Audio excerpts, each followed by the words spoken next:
Hey guys, welcome back to Rocket Gyan, my fellow space tubers. Today we are on that day, or the day which we actually waited for so much time. Today is the day, most probably, fingers crossed, that we will witness the SpaceX Starship SN10 launch as well as perfect landing. We want that. SpaceX wants that. Elon Musk wants that. And uh, actually, Elon Musk actually tweeted about the landing success of SN10, and he was like 60% chances.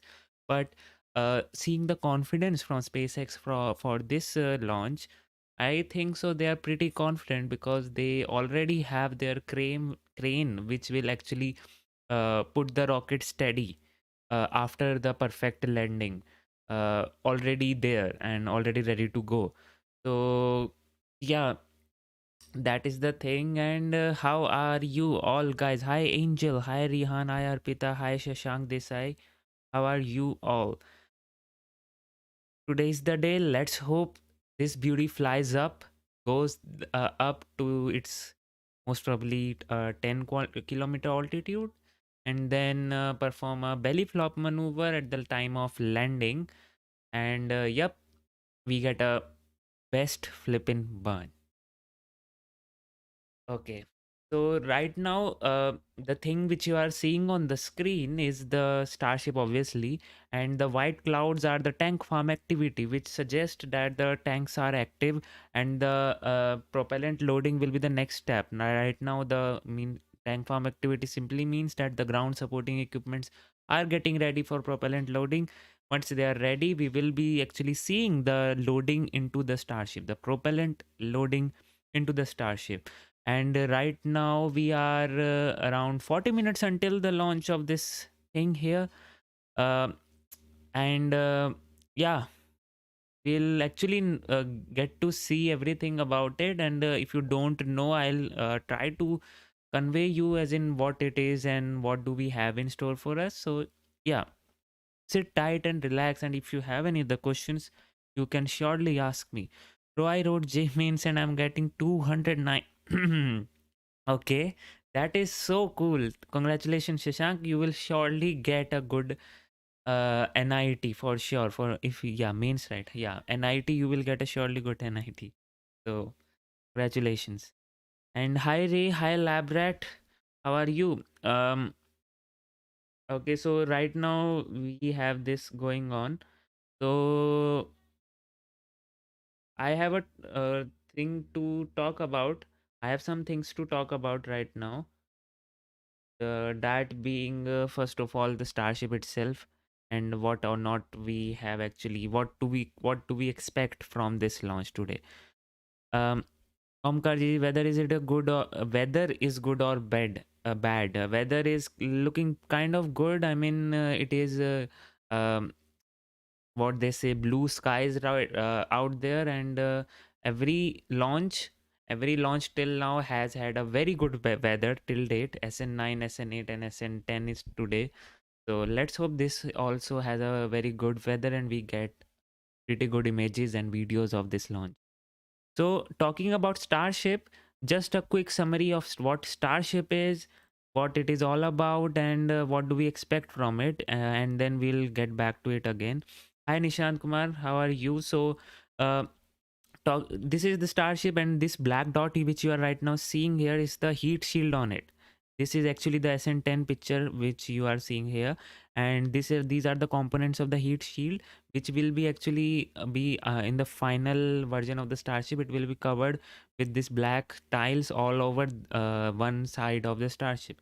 Right now they are just testing the components, and once they get a good results out of it, then finally they will integrate the version. I think that there are two different materials or two different type of heat shields they have taken, and they are testing it accordingly. So yep.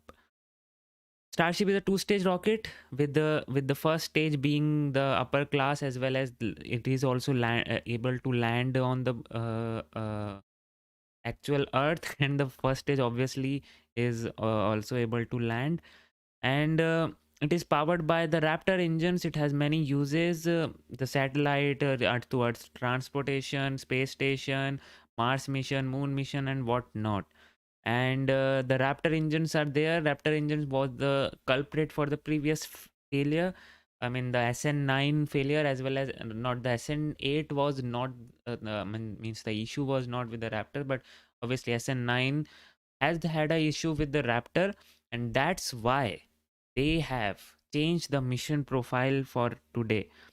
I mean, I'll discuss about it, and we'll see what they have accommodated. And this guy here will talk about it. Okay, we'll talk about it. But first of all, let me just give you a quick overview, as in what will be the mission profile. Um, so mission profile will be very much similar to as in what we had for SN8 and SN9.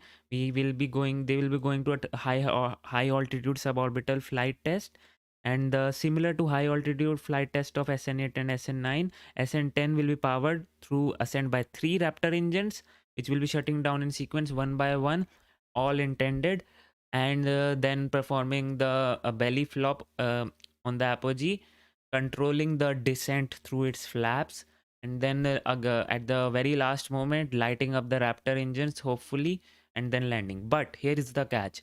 For lighting up the Raptor engines in this flight, they have changed it. Previously, what used to happen, they used to light 2 Raptor engines. They used to perform the belly flop, and then the Starship used to land.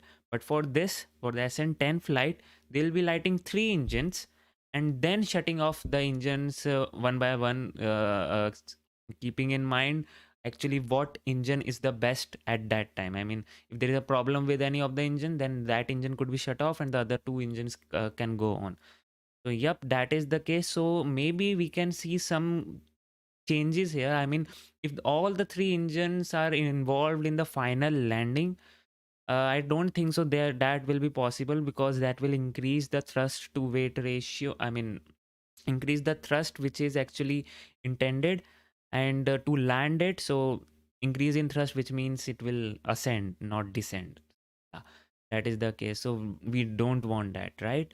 So maybe that will be only the case in which the 3 Raptor engines will light up, and then the engines will shut down one by one. Okay, so what do we have in here? Looks like we are going in for tank farm activity. Still valid, still looking good. What is the exact launch time of SN10? We don't know exact, because SpaceX does not release anything as in what is exact, right? SpaceX, because these are the test launch sites, and in the test launches there could be so many holds, because yeah, this is right now a prototype and not a final version, and prototype needs some tinkering around, and yeah, some setting up, so sometimes it takes time. Hard to say exactly when the launch, as is this is a test article. Yep, Abrat, you are right. Why water tanks are located side to the launch? These are not the water tanks, Rihan. These are the tanks of the methane and the liquid oxygen. Okay, so the that will be used to fill up this rocket. This rocket is fueled by methane and liquid oxygen as its fuel. So those tanks are actually of them, and there is no water tank, I suppose. So the venting also, which you are can see in here, the white clouds forming in, they are also so here you go, the seagull salute right there. Hopefully they don't conquer and possess the landing pad for the Starship this time, because we don't want another SpaceX uh, divert maneuver, seeing the seagulls on the pad, right? So yeah, where was I? Yeah, that's talking about the tank farm. So these are actually the tanks of the fuels, and not the um, um, water tanks. Yeah, that must answer your question. Hi, Lord Forge. Yep, I'm good. And let's see what we got in. But before proceeding into seeing the launch, I would very much like you to see this thing, and that is So I skipped this part, right? So now I'll come to this part. So he, if you don't know, he's a Japanese billionaire. His name is Yusaku Mazawa, and he has actually purchased 8 tickets of the Starship, and for the Dear Moon project, the SpaceX Dear Moon project. And recently he has announced that he will be actually making those 8 tickets public, as in public access, in which people can participate, and then they can um, fill in the registration form, and then they can be selected as per the criterias. So this is the thing, and they are currently accepting applications for 8 civilians to join Yusaku Mazawa for the Dear Moon project. And if you don't know what Dear Moon project is, Dear Moon project is actually a Starship flight to the moon by 2023, to the moon and back. They will not be landing it; it will be just going in to the moon and then returning back. So here you can see this is the website. Dearmoon.earth is their website. You can go and check, and then you just click on this join the crew, fill up the form, and these are the roadmap. You would need to fill up the form, then you will be actually receive an email as in what will be the selection process. Initial screening will be there, assignment, online interview will be there, the final interview will be there with the medical checkup, and then you will be selected. So this will be the first civilian mission to the moon, which is planned in 2023. Rocket is developed by SpaceX, and he will be flying with you. So what is the criteria to join this? It's nothing. I mean, the criteria is nothing, in my opinion. It's just that you need to be an artist, and by artist, his definition is whatever you do creative. By artist, it does not even mean only singer, dancer, or writer. Nothing like that. Just some creative work, and if you can do that, some creative work. And then the second one is you will be needing to help the other crewmates who will be going into for the flight. These are just the 2 criteria, so I don't think so there will be a problem for anyone to apply. So go in, apply, and if you are lucky, you are selected, then obviously you will be flying to the moon, and not even to the space, to the moon with him on Elon Musk's Starship rocket, and then coming in back. And this all is planned for by 2023. Elon Musk believes that by 2023 they will be having sufficient orbital launch attempts of the Starship, hence enabling the Dear Moon project timeline by 2023 possible. That is the thing.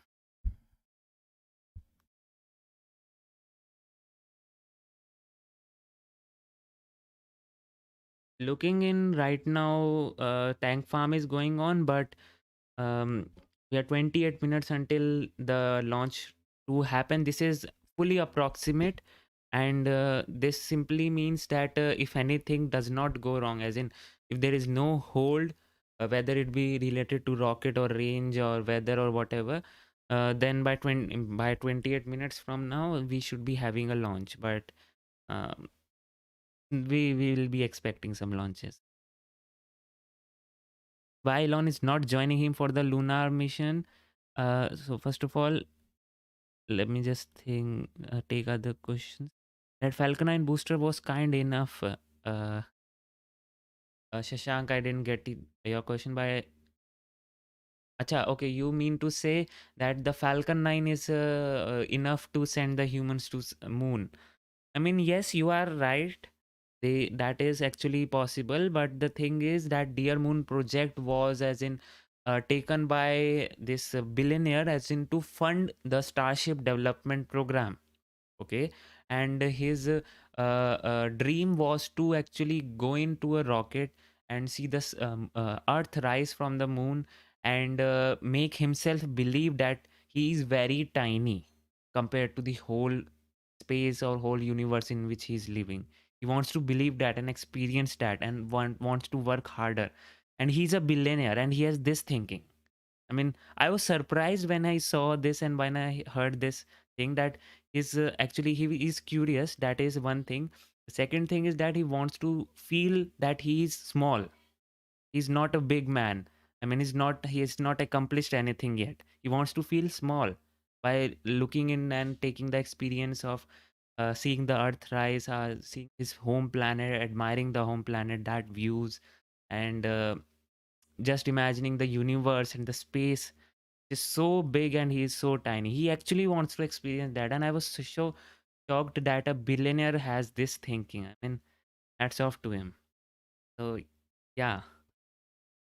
So yeah, coming to the question, I was it was actually intended, this project was intended to fund the Starship development program.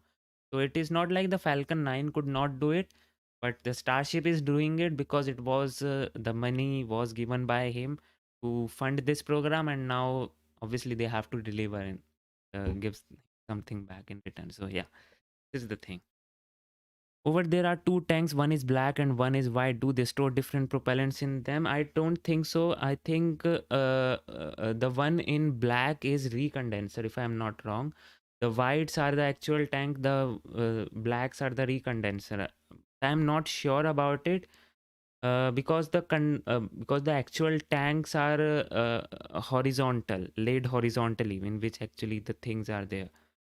And those tanks are, you know, maybe they are the recondensers one, but I'm not sure about it. I'll do more research about it and tell you. So yeah, that is the thing. Test usually happens about 10 to 15 after SpaceX goes live. Previously that didn't happen, lab rat. The SN10 during the SN9 launch, it was, they literally started the stream around T minus 7 minutes or so, and yeah, then we got it. So yep, Webhub Vasin, hopefully I will surely apply for the Dear Moon project, but already he has received 100,000 applications, and the most number of applications received are from, obviously you guessed it right, India.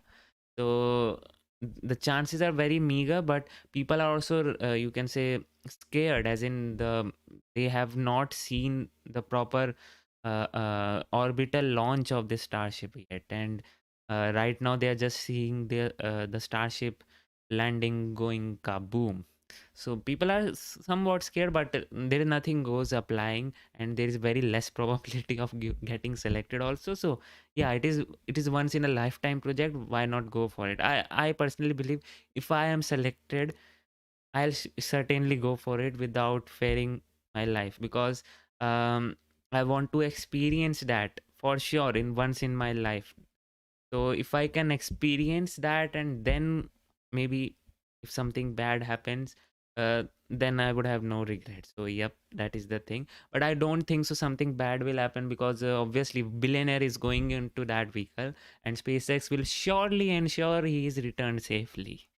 So maybe we can even see some launch escape systems in Starship for that particular flight. I mean, not exactly a launch escape system in which upper part of the Starship section is taken away. Maybe some ejection seats, as in the window or the cargo bay opens and the passengers are ejected out. Don't We don't know. We don't know. Whenever that happens, we'll get to know. So yeah. That is the thing. Elon is not joining him for the lunar mission, Rihan asks. So the lunar mission, why Elon is not joining? But I mean, that's a good question. Why he is not joining? He only knows. We can just speculate only. But I don't know. I don't know why he's not joining in. I mean, he must be having some explanations for that. He maybe he just want to go to Mars directly. He's a big guy with the big ambitions, so he has like this dream of just going straight to the Mars and not even going to the space first, straight to the Mars. So maybe that's the reason. Complete speculation. So yeah.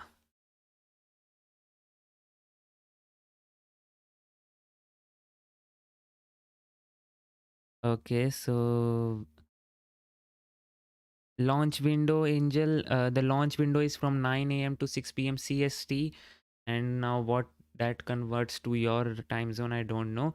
But there are so we have 9 hour launch window, right? And it started with around 8. What's the time now? Like 4 more hours if I'm left till now for the launch attempt. Okay, Nesse, I'll see. Just don't spam in here. You, if you have questions, you can ask me, but just don't spam. Okay. Hi Sophia.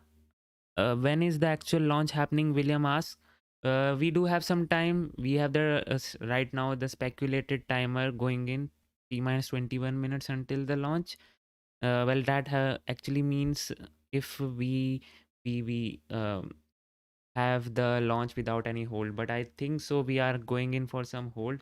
Propellant loading has not been started yet, so yep, we are in some hold right now. Yeah, that is the case.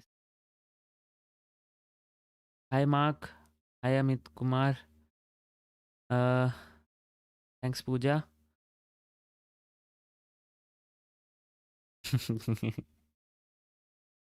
Yes Riyan. इस ये अच्छा हमारी पारी हो रही है ना. अच्छा है.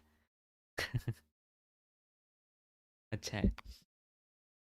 Let's hope they do this only. So अभी तो चल रहा है, अभी देखते हैं कभी लॉन्च होएगा. अभी तो टाइम है. आई डोंट थिंक सो उन्होंने लोडिंग भी शुरू नहीं की है. There is left. So if you have any other questions, you can certainly ask me, and for sure I'll try to answer them if you have. Is Doge on the board? Ravi Teja asked. No, not yet. But Elon Musk has its ambition to for the Doge on the moon, right? And I actually suspect that for the Dear Moon project, something related to Doge coins will be going in. I actually suspect that. I highly believe in that. That will actually happen because why not, right? No, Nishant Kumar. I don't think so. Can have any other feed in here just because of some issues, the copyrights and all. So yeah, that is the case. So Brian says, sadly for space, I see a big boom 10 seconds into the launch, or was it the last 10 seconds? I can't remember. It was the last 10 seconds, Brian. It was during the landing when it shifted to the upper header tanks fuel, in which in the header tanks, if you don't know the structure of the Starship, this Starship rocket, it has its main tanks and then it has this header tanks. In the main tanks is actually used for the ascent. Okay, main tank's fuel is used for the ascent, in which it has most of the fuel, and then they have this header tank which is reserved for the landing operation. They are two separate tanks, and it is actually necessary for this configuration to work, and this configuration itself is necessary because after doing the belly flop, um, it will be coming in straight down. Okay, and then all the vehicle itself in the main tanks, it will almost be empty.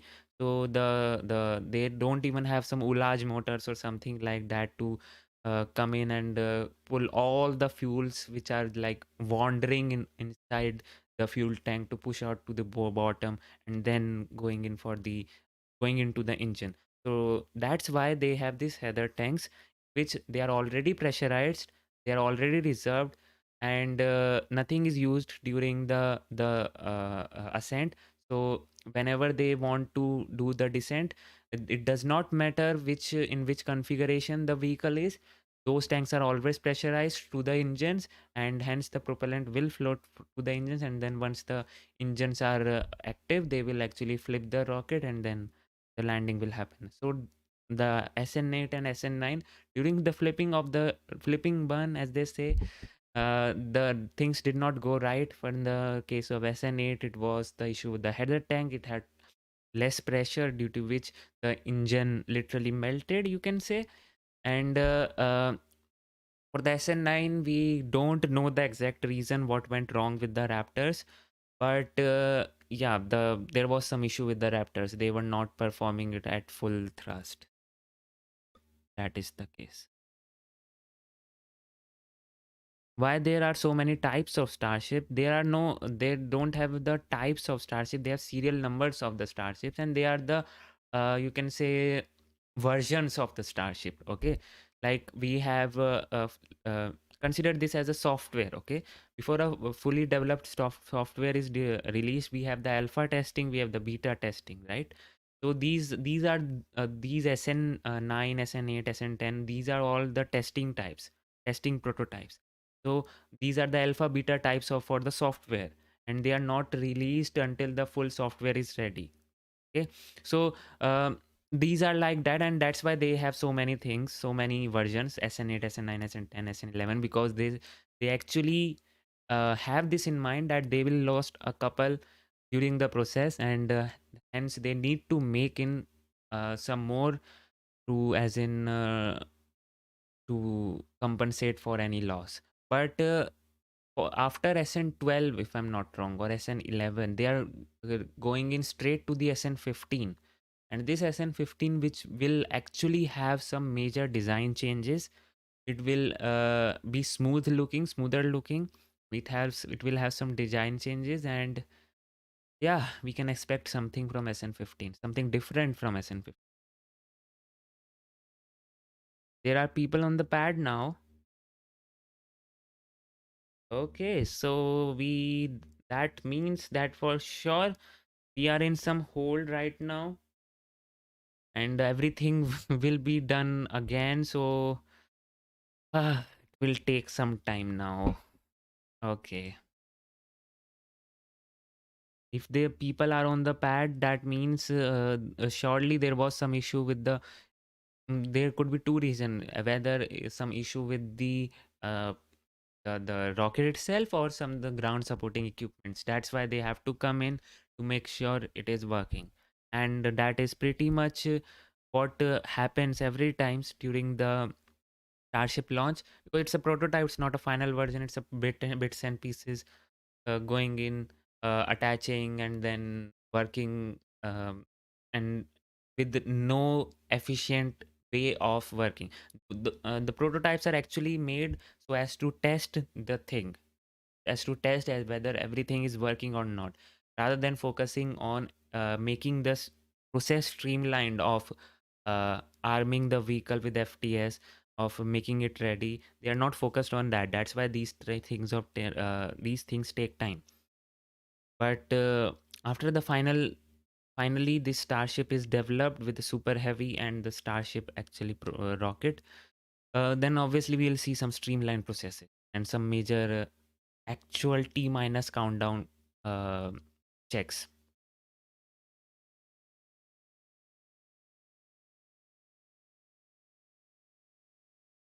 So I need to change in the just wait a sec, let me just change some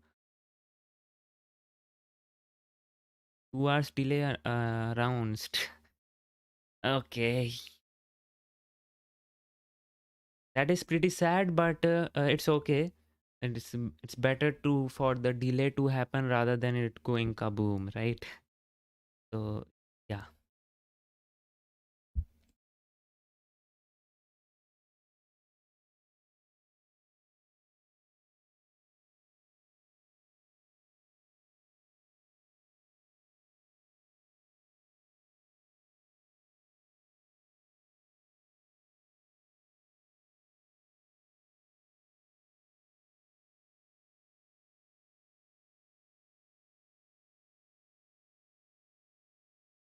Okay.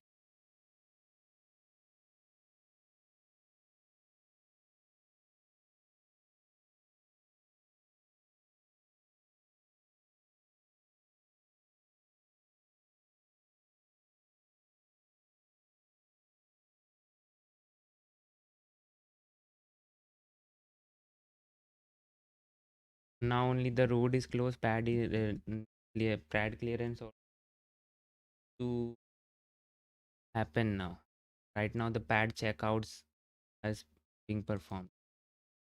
Okay, so now we have some time, so we can discuss anything you want, right? So if you just want me to discuss anything, you just type in the subject or the question or whatever you want, and then we can have some discussion about the Starship or anything else. So yeah. Um, Angel says, wait a sec.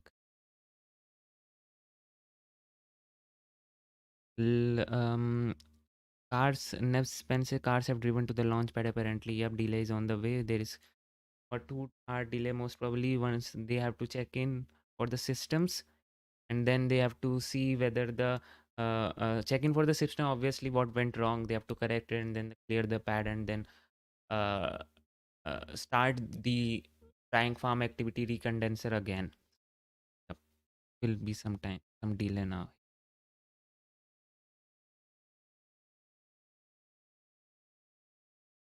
To go to the moon, it's the SLS a dead project, Angel says. Okay, so see, the thing with SLS is it is the need of the hour. Okay, actually, if we have to go to the moon by 2026, right, the SLS has to come in. We don't have any other choice because Starship is still in the development. By 2026, we can expect the Starship to be fully developed, but the lunar version of the Starship to be developed, I don't think so that would have happened yet. So the SLS actually is the need of the hour to be developed right now and made. And once the Starship is fully developed, operational, and NASA also has, you can say, trust on them. And if the moon missions had to happen from the Starship, it will also have to have the human rated. Right now, we don't even have a normal rocket, working rocket, right? So first of all, these are the checks which they have to do. They have to make the rocket working right now, first of all, the upper stage. Then the super heavy. Super heavy, the BN1 is not even stacked up yet. So some times are there, but SpaceX has this habit to progress really very quickly. One milestone achieved, they just hop into the another one, like like really very quickly. I must say that. So PN1 is there, and then they have to go in for the orbital launch attempt without any human rating. So I suspect that by this end of this year, we can have some orbital launches, at least 2 or 3 orbital launches of Starship. If they are literally aiming for 2023 deadline for the moon, their moon project. So, yep, that is the case. And um, so, yep, after that happens, then they have to go in for the human rating of the Starship. Then if that happens, that is successful, then they have most probably they'll be completing for the Dear Moon project which they have incorporated, and then they can have the mission to the moons. And then if at that time SLS is not there, okay, means the SLS is there but Starship is also there, then I suspect then SLS will be a dead project.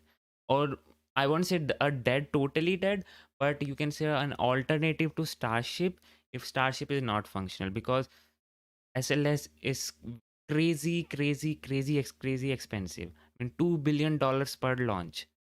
So that is the case right now. uh, as we all know, for the Artemis mission, NASA is aiming for this year. By this year end, they will be having the Artemis 1 mission.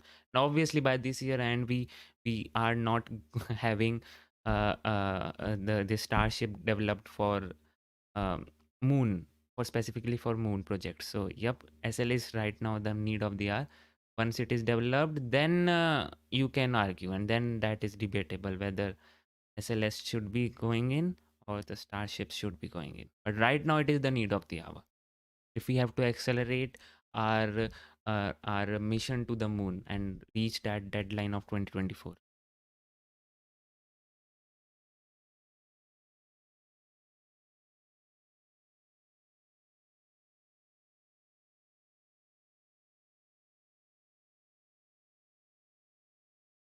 So Rian says, what Rocket Lab has done recently, and any idea? Yep, recently Rocket Lab has announced their neutron rocket. I was really very surprised. I mean, we all this Peter Beck always say that they won't be going in for the heavy lift vehicles, as in normally medium lift vehicles also. They will not be having the humans going to the space from their rocket. So, yep, I'm really very surprised when that announcement was made that Rocket Lab will be making the Neutron rocket, and that is the reason why Peter Beck ate his hat, right? So, yep, they are making now, and their launch attempt will be in 2024. They are making in the Neutron rocket, which will have this capability of launching 8-ton payload to the low Earth orbit. And if you compare it, mm, it is you can say it will actually be comparable with to the Vulcan in some configuration. Vulcan will actually see, Vulcan is a universal rocket for ULA, Vulcan Center. It actually matters how many SRBs they are attaching, and according to that, the payload capacity increase. There is one configuration of the Vulcan in which actually matches the capacity of Neutron rocket, and they are actually aiming in for reusability also. The first stage reusable, and if we are not wrong, from the images which we have seen for the Neutron rocket, it is most probably be made up of steel. And if they are going in for steel, that means they are looking in for some heat resistance and structural integrity. And if that is the case, we don't require that for the first stage. I mean, they can like fire up the stage and then land it in the as they want, also that they will be landing it on the drone ship. So I don't see any reason for developing a steel rocket for that purpose, because you already have the engines, which will means the landing at the ocean drone ship will be most probably like the Falcon 9. So Falcon 9 is not made up of steel. So if they are going in for the steel, they are looking in from some heat resistance and structural integrity. And by that, I suspect in future they are actually having these plans of recovering their second stage also. I suspect that, because if they are chosen steel as it is their building material, then I suspect they will be looking in for second stage recovery too. It will be so cool. Yep, that is the case. Let me see if we have any updates in from people. Will is happening right now. What time do we expect, or do we have any update from SpaceX, Elon Musk, whether we'll be having the launch today or not?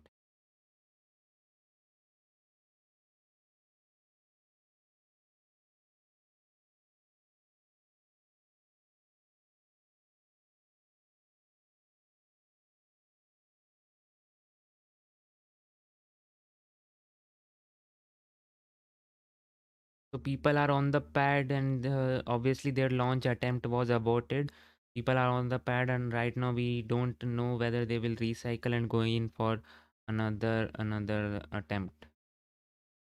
We have to see that.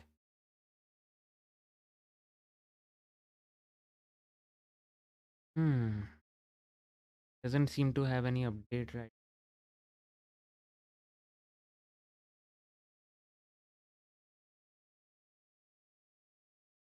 But we still have like 5 hours still in the window, so it's unclear, but we can seeing if we can, I mean, we can expect a second attempt, but it will require some ambitions now. Okay, so Monu Chaudhary asked what was the problem with the SN8 and SN9. So I have made this video on my channel comparing the SN8 and SN9 flight. First of all, if you just ask me as in what was the problem, so I'll surely ask you, just a sec.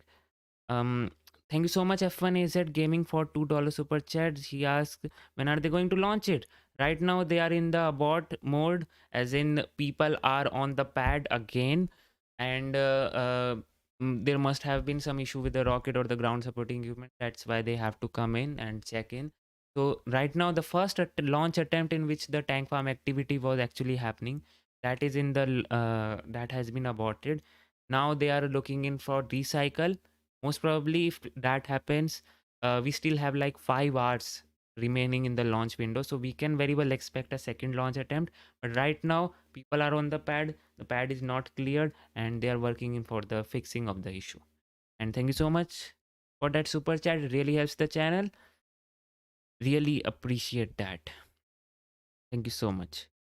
So yeah, the problem with the SN8 and SN9 I was discussing, right?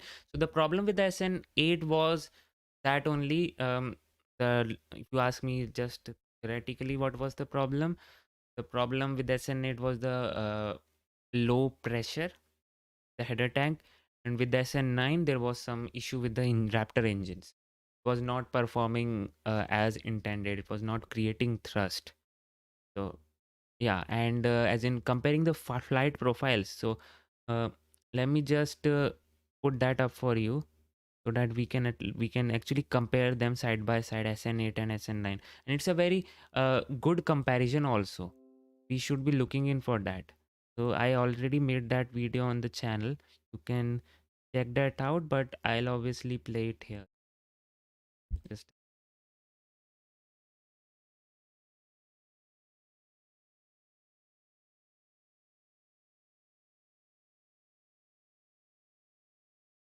so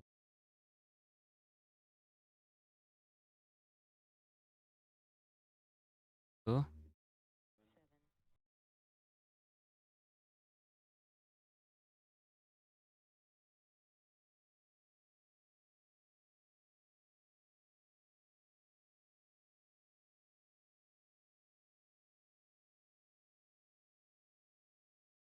just a sec.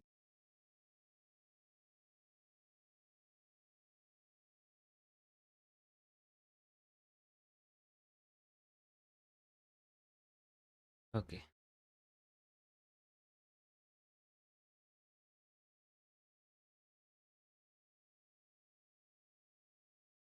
So this is the launch comparison of SN8 and SN9. This was pretty epic to see. So right now here on the screens you have SN. So yep, this is SN9 in here, and this is SN8, and we could actually very well see the SN10 also, right? They were both near the pad at that time. So just let's see the comparison of SN8 and SN9, and what went wrong with them, how the flight profile differed or whatnot. So let's just see that.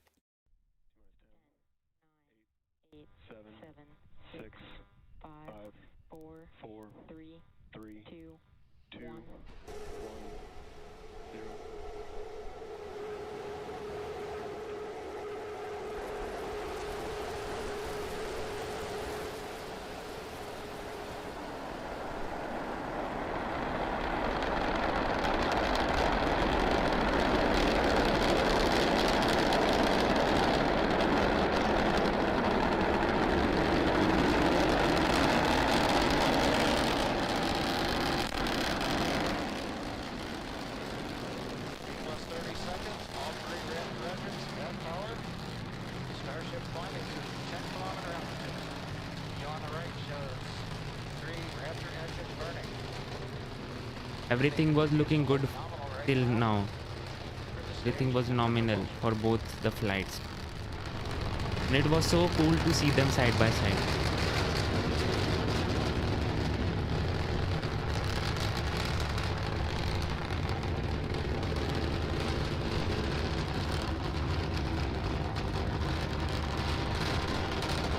And here there was some issues with the cameras of SN9, and where we actually see some fire beneath the engines.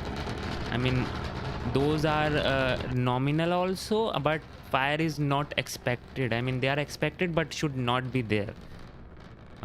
So yeah, that could mean both. I mean, a normal fire or a problem with the engine. Continues to be nominal with Starship. We're just passing through 3-kilometer altitude. Next major event is shutdown of engine number 3. So this happened both for the same time, at the same time, I mean, you could see that.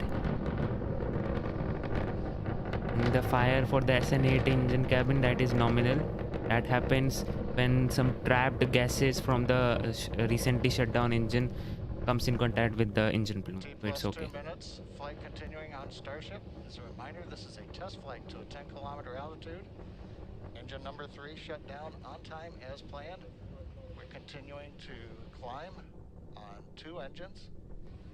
Everything continues to go well with Starship. Good engine performance so far. Everything was good, and this venting, this cloud which you are seeing from the SN8, this is nominal. This happens when actually when pressure increases inside the tank, so that dumps some of that. Just maintenance of the pressure inside the tank.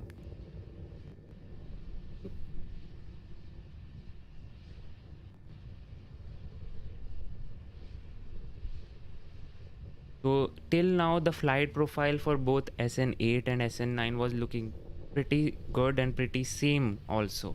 And till now, we actually didn't see any problem for both of them. Everything was good for both of them actually. And we could see that shutdown happening for both of them at the same time.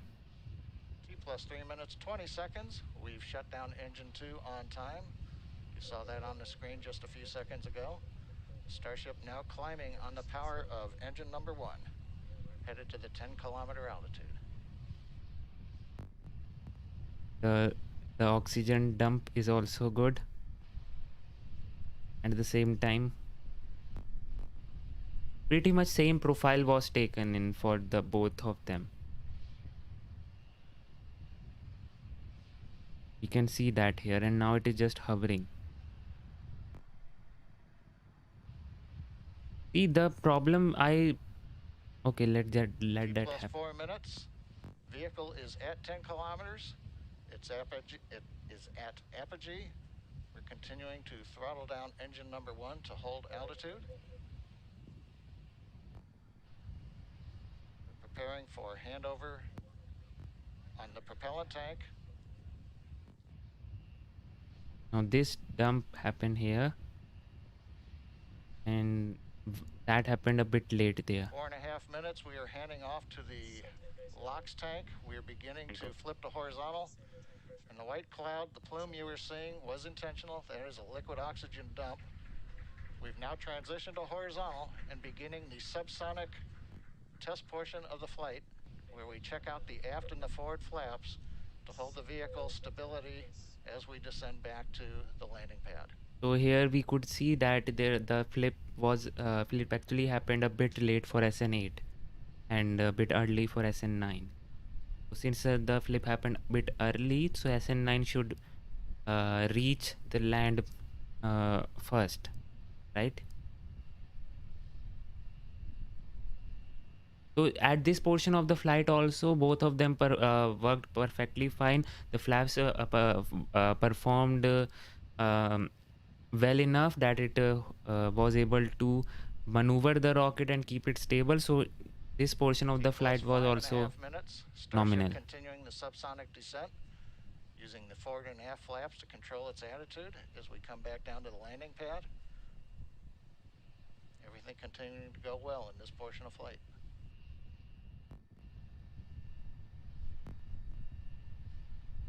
So till now everything was good for both of them.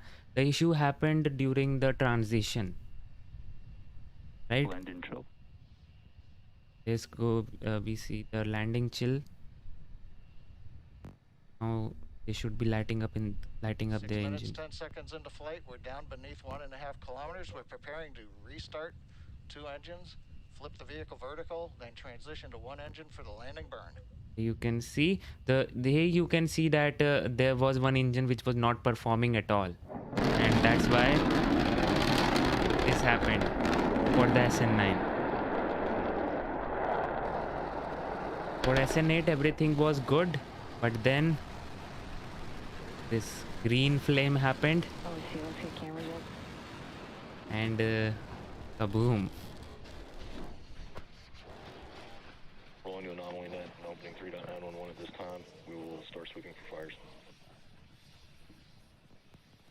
And now I've actually compared the It's landing. 1.5 kilometers. You We're can see preparing that to here. restart 2 engines, flip the vehicle vertical, then transition to 1 Landing engine for the landing burn. simultaneously.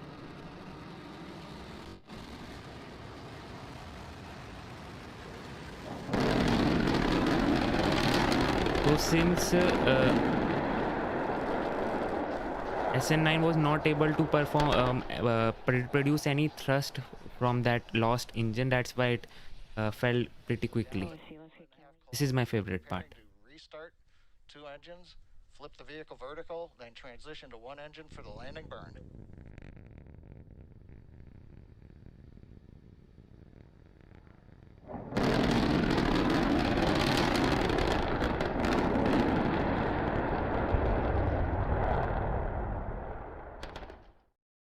Wow. Okay, so yep, that was the flight analysis. Sorry, the flight comparison. From that only we could see that there was a I mean the landing burn. Actually, if we compare it side by side, we could see that one of the engine was not performing well. The case of SN9, and for the SN8 was green flame. Yep. And we are very much interested as in what way SpaceX do for SN10. And as Elon already tweeted that to you can say mitigate this issue of bad engine during landing, they will be lighting up all the 3 engines and then shutting the engine which they think is not good enough for landing. So yeah, thereby mitigating that issue.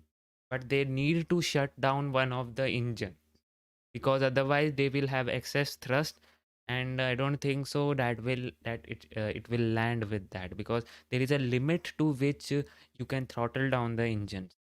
Okay, this is not like KSP in which you can just throttle down the engines one thrust and 1% thrust or something like that. If I'm not wrong, these Raptors can be throttled to 55%. I'm not wrong. um so yep, and after that they just you can say, what is that term? Burnout? No, not. What is that term? I just don't. But gas out or what? I don't know. But yeah, the engine does not get enough propellant to uh, get that turbo pumps going. That's the thing.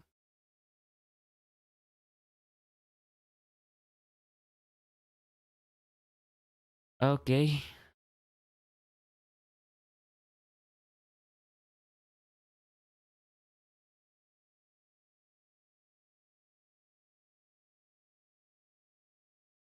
Okay, if you have SN8 went 2 kilometer higher, right? SN8, oh yep, it went 2 kilometer higher. Yes, lab rat. I remember it. That's why there was, you can say, we can see that SN9 did the maneuver, flip maneuver early. Okay, that makes sense. But then also those shutting off the engines happened pretty much at the same time. That is a thing to be noted. SpaceX already have the formula for landing the vehicle, but Starship landing is completely different. As you just saw, Starship performs this what we call the belly flop maneuver, or as people say, the flip and burn, in which it has to do this rigorous maneuver of changing the vehicle orientation. For the case of Falcon 9, that does not happen. So the heritage of landing the vehicle and the experience of landing the vehicles will surely help to maintain the thrust to weight ratio uh, during the flight, but that belly flop is completely new to them. I think so that the landing in total is completely new to them because of that. And obviously the change to the header tanks.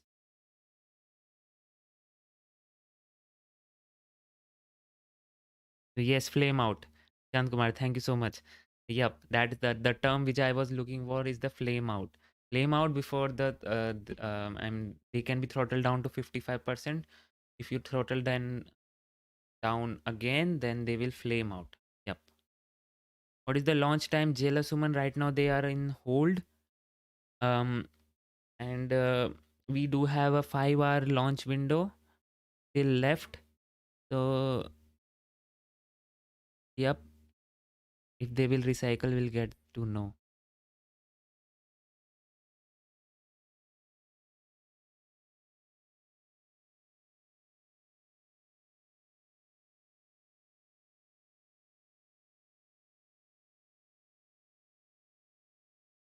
Nishant Kumar says, explain the concept of engine chilling.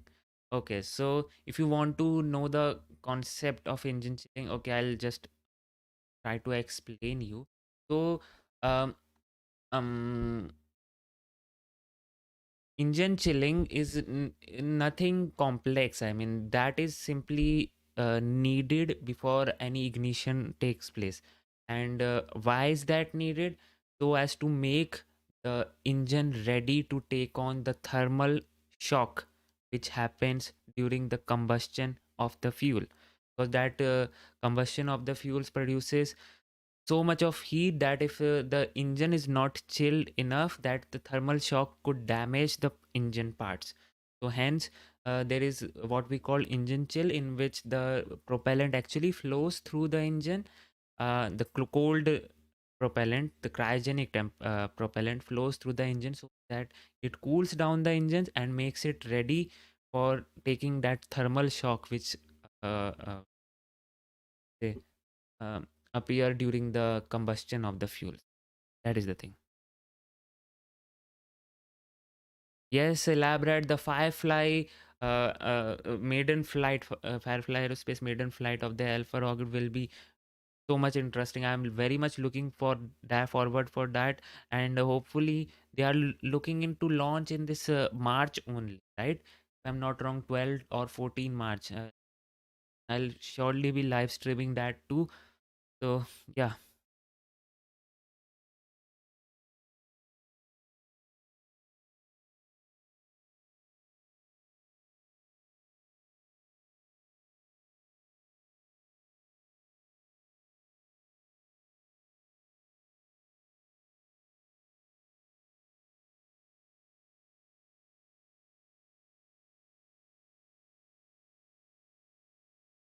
Okay, so what else do we have?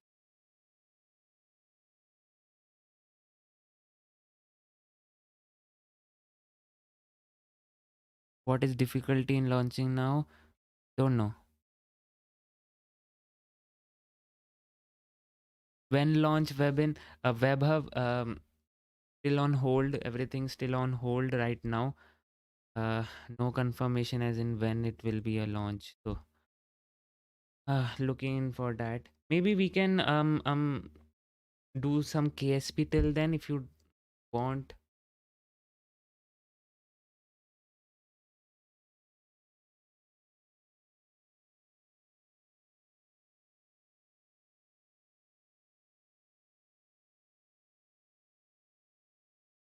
I just First of all I'll just check in some um updates if I have any from SpaceX or the sec.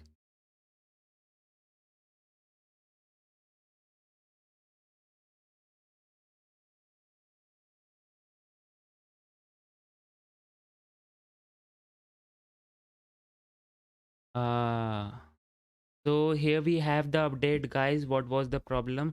SpaceX is still looking to launch the Starship SN10 today. So that's a good point. SpaceX is still looking to launch the Starship SN10 today, but had a ground vent valve stuck open when propellant load was about to start.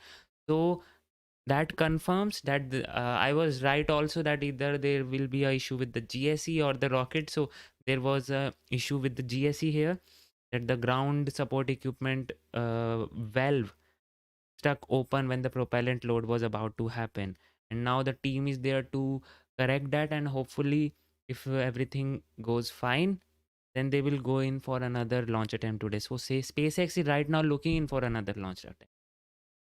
Yep.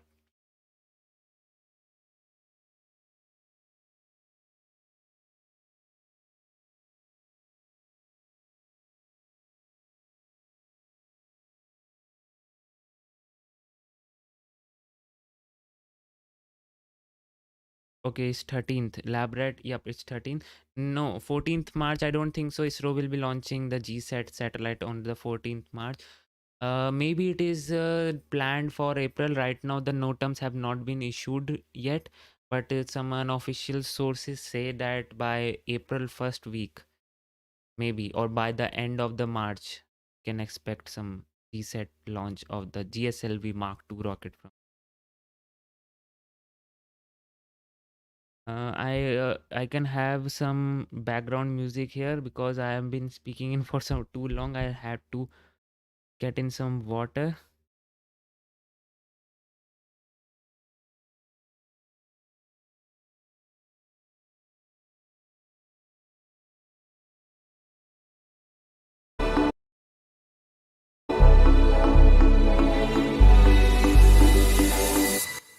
Oops, sorry. Uh, I'll have some water, come back, and then we can have actually play some KSP if you like. Let's see what else we.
guys, there's a good news here that we have pad cleared indication right now. I mean, pad has been cleared. We saw the cop car, which actually goes in or you can say the patrolling car, which goes for the final pad clearance after the final pad is cleared. So finally the pad is cleared, sorry. So yep, pad is finally cleared, and let's hope that now the recondenser starts picking up and we can see some significant tank farm activity. I think, are we seeing anything right now? Nope, those are just the tanks having the issue with the turbulence here. I think um recondenser and this let's hope that they have fixed the issue and now they are going in for the another launch attempt. That's what I should say. Okay. Yes, Elza, let's hope that they can stick the landing this time. They are going in for another, you can say, a different mission profile rather than for SN8 and SN9 for during the landing burn. They'll be lighting up 3 engines this time to mitigate that issue with the bad Raptor engine.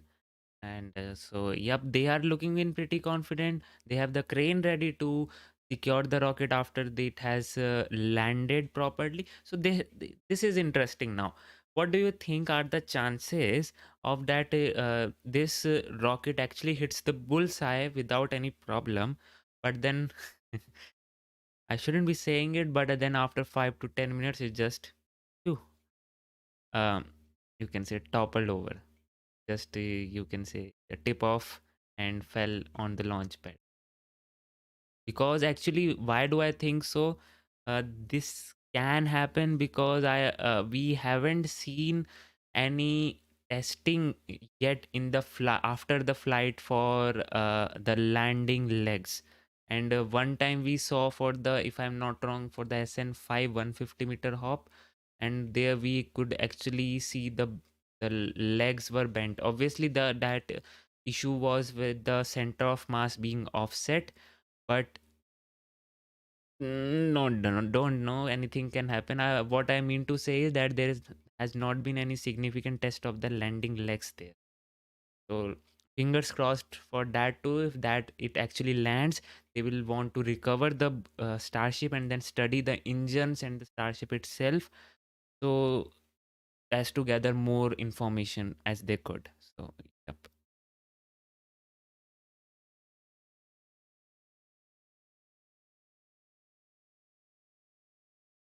Wait till they try to cache the booster during the landing. You are right, but the booster will actually be cached by the launch pad, right? The super heavy means, but the Starship will obviously then also land because it does not have any great fins or something to hold on, and I don't think so. Its fins are strong enough to hold its weight. So this Starship will land, but super heavy may uh, be cached. Nope, launch has not aborted, and there's a good news that pad has been cleared right now. We can see some activity happening in the tank farm, but we can't confirm whether it's a recondenser going in. So whenever we get some large tank farm activity and we can see some pretty good vents coming out of it, then we can be pretty much sure that we are in the countdown now. No, Rihan, they don't have the black box because they don't require the black box for the rocket. First of all, two reasons: because if the rocket has exploded, that means it has exploded fully, and I don't think so anything could be left to, you can say, in one piece. First reason is that. And second reason is obviously you don't need that because everything is in real time there. Everything, whatever data they are collecting, that is being transmitted. and SpaceX is monitoring that already. That means you don't need a storage device there. SpaceX is uploading the data and now and downloading it at the same time in the real time. So yep, no need of black box.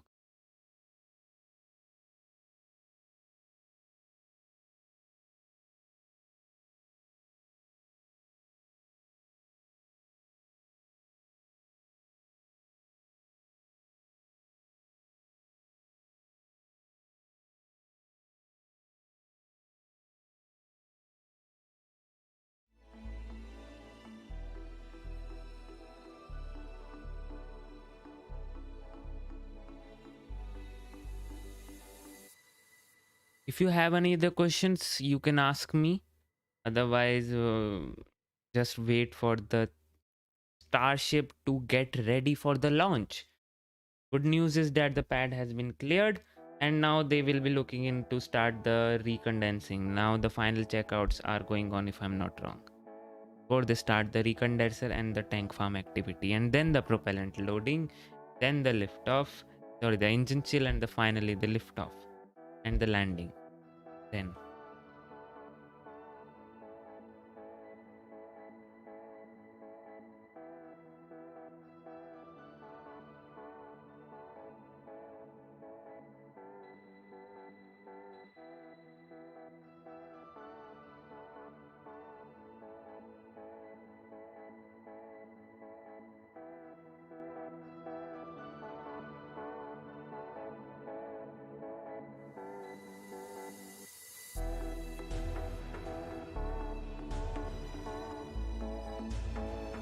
no, Rihan, it has not been deployed on the Mars yet. It will take around 30 to 90 days until they can deploy it on the Mars.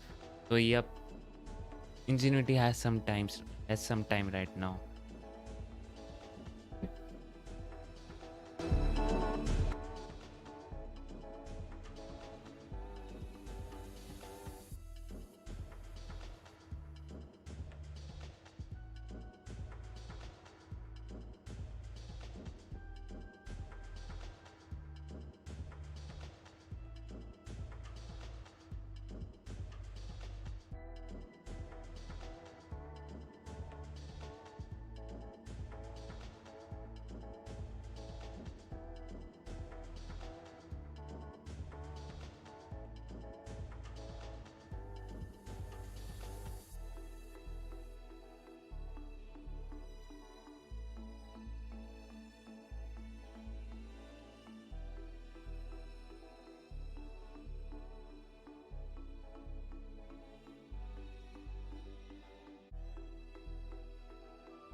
So here you go, guys. We have the tank farm activity online, and they have this confirms that they have resolved the issue with the ground supporting valve, which was stuck open before the propellant loading could start, and hence uh, now we are in completely in some countdown here. So let me just put in the countdown, maybe for just a sec. That is so cool. They were able to recycle it so quickly. I'm so happy for that.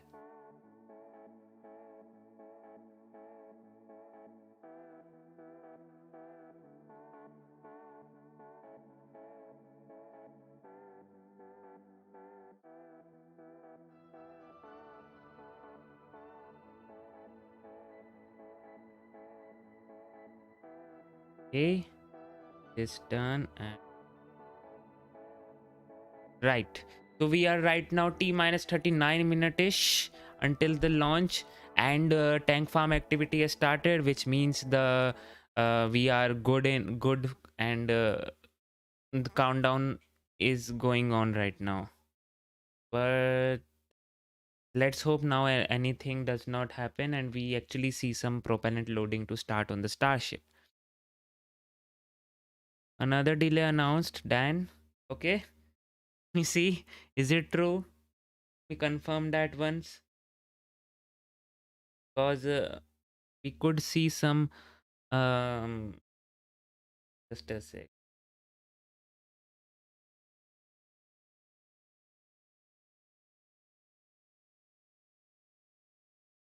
No, no, no. Nothing has happened.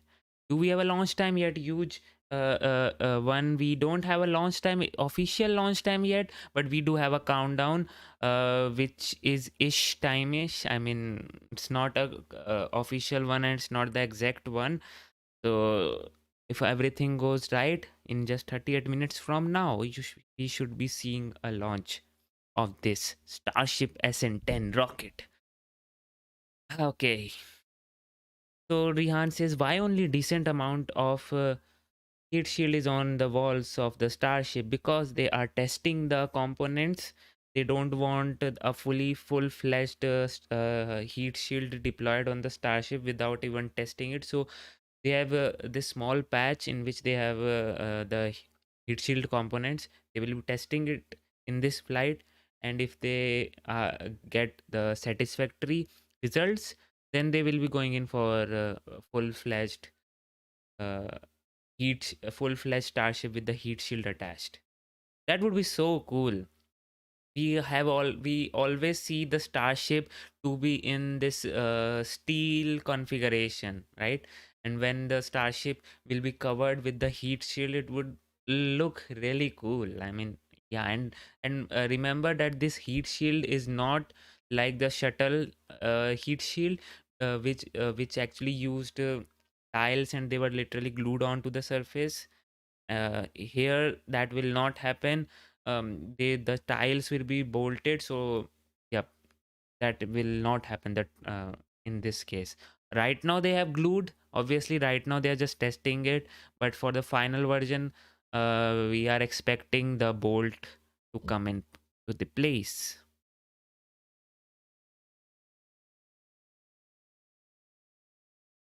Waiting for that day to happen when we will actually see the Starship with the heat shield also, with the black and then steel. So we Elon has already confirmed that the with SN15 they will change how the Starship will look like. I mean, the basic design will remain the same, obviously, but they will make it look more beautiful, as he said. Maybe they will have some more finishing on it. We are right now just seeing those sections of rings of the steel they have used. Maybe from the SN15 onwards we won't see that. Yeah.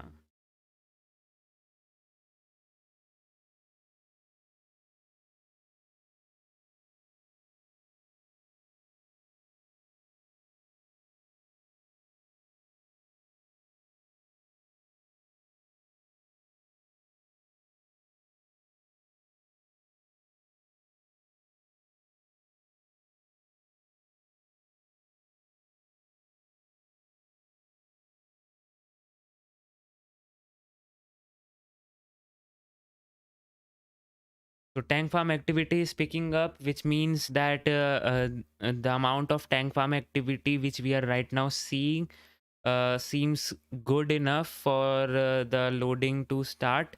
And loading will start when we will actually see the Starship venting. And when we'll see the Starship venting, that is means that we are actually going in for uh, some action there. Right now, GSEs are looking good. They have resolved the issue with the valve, and yeah, everything is good.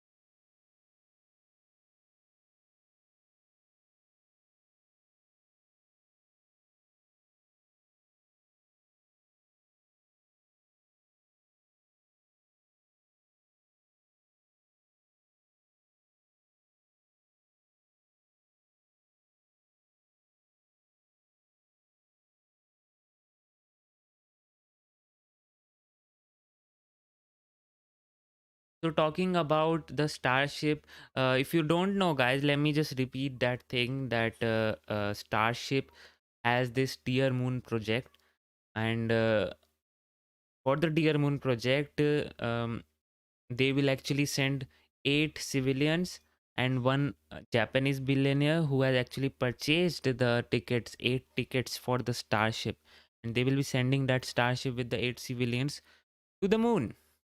That's what the Dear Moon project is, and by 2023. And it has been recently announced that those 8 civilians which will be picked, they will be picked by some elimination criteria. And if you want, you can also just go and register for that, and that is totally free. You don't have to pay anything, nothing. And the criteria for selection is just that you need to be creative, okay, and creative artist, as he say. And by creative artist, he does not mean a dancer, writer, or something like that. Anyone, anything who does something creative, or who does some work which is good, which is good for the society, which is creative. And the space actually can help, and for their work, or you can say the experience which they gain, or the whatever they gain going into the space, they can share it with the public. That's what he wants.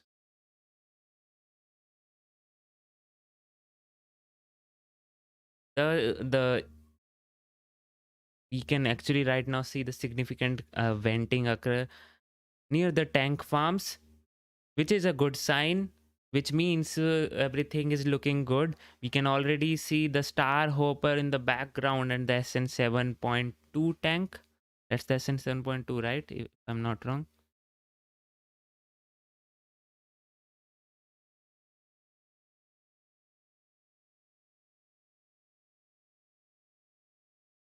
Rihan, that actually the Soyuz is a thing which why are they not upgrading it? I mean, they have already upgraded it so many times.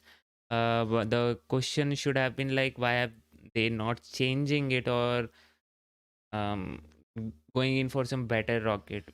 And this topic is debatable, but they say that if it is working, and it is working fine, and it is right now the most reliable rocket till date, so why not go with it? It is working fine, it is delivering the payloads to the orbit, so yep, just go with it. Tank farm is picking up, guys.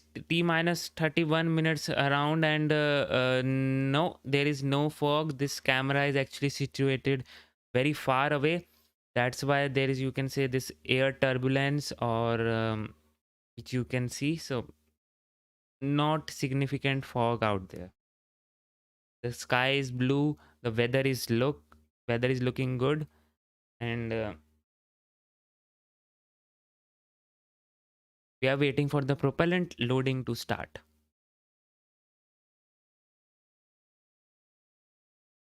You can say that. Yep, lab rat. That's what I was supposed to say. If it ain't broke, don't fix. Just work with it and make it your workhorse.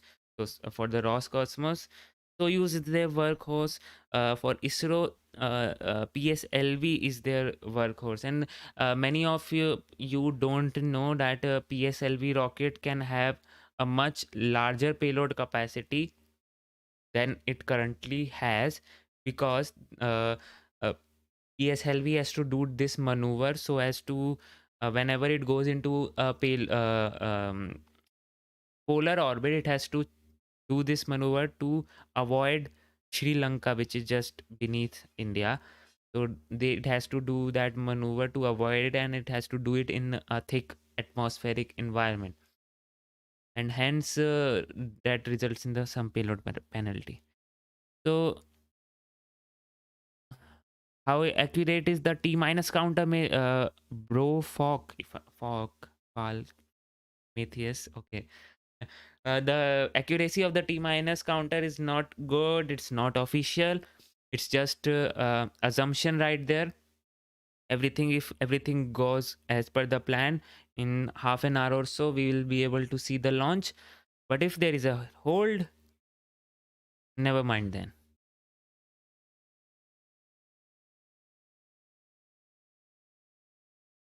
Jai Hind to you also, Ritesh.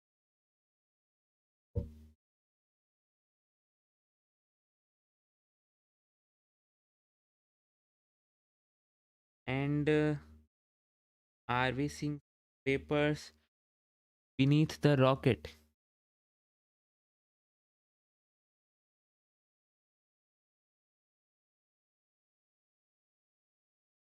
Wow, the tank farm activity is actually picking up really quickly now.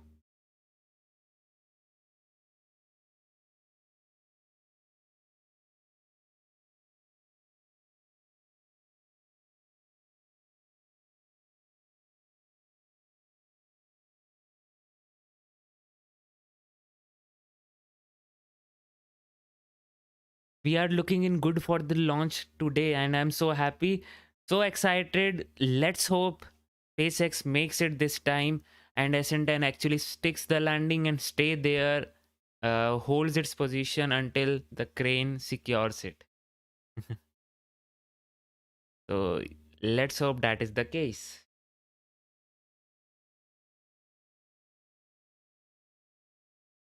We can now see uh, s- um, the venting near the skirts of the rocket, which means the prop loading has started. Okay, we are going in for the launch today now, which means I should be looking in for the official stream also. So, mods, if you find it, you can just tell me also. Okay, I'm whenever SpaceX gives their official live stream.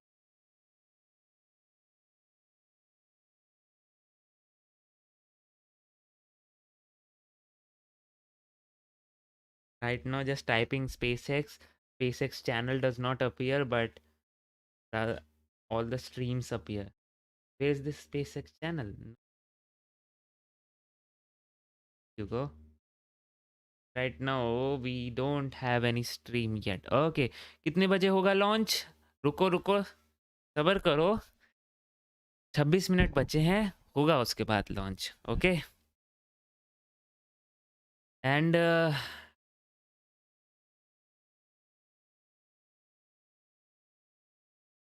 we should be now be seeing the venting of the Starship also. Means the Starship tanking venting. Is this the launch just like the SN8 and 9, but they will try to nail the landing this time? Yep, they will try to nail the landing this time, obviously, and the mission profile is very much similar to SN8 and SN9. Although, as pointed out by a lab rat, SN8 went to 12 kilometers in altitude, SN9 went to 10. SN10 will also will be going to 10 kilometer, but the difference is during the landing one. During the landing one, the SN10 will light up all the three engines. That's what Elon has tweeted, but they change their mind. We never know.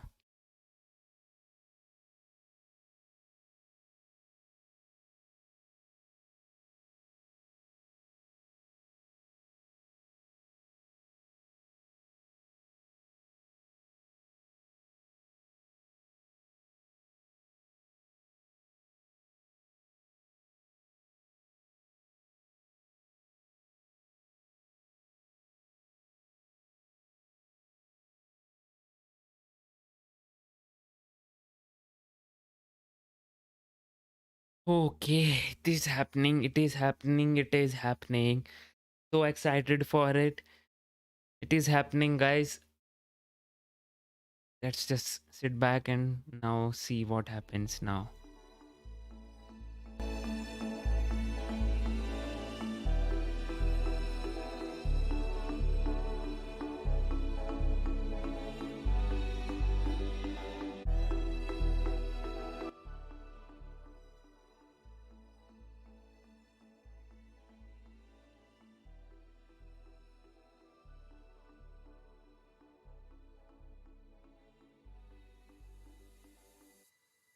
GSEs are working to its full potential right now to propel the to load the propellant to the rocket. The propellant for this rocket is the methane as and the liquid oxygen.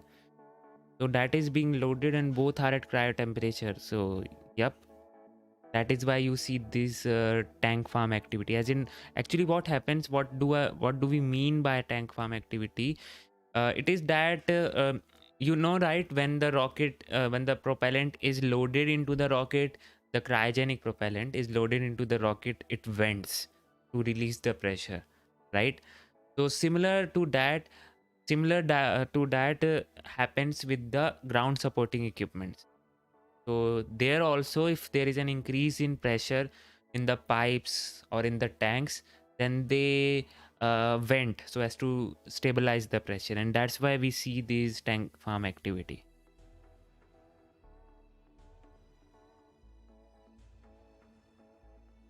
How many chances we have? As Elon mentioned, 60% for the landing success, but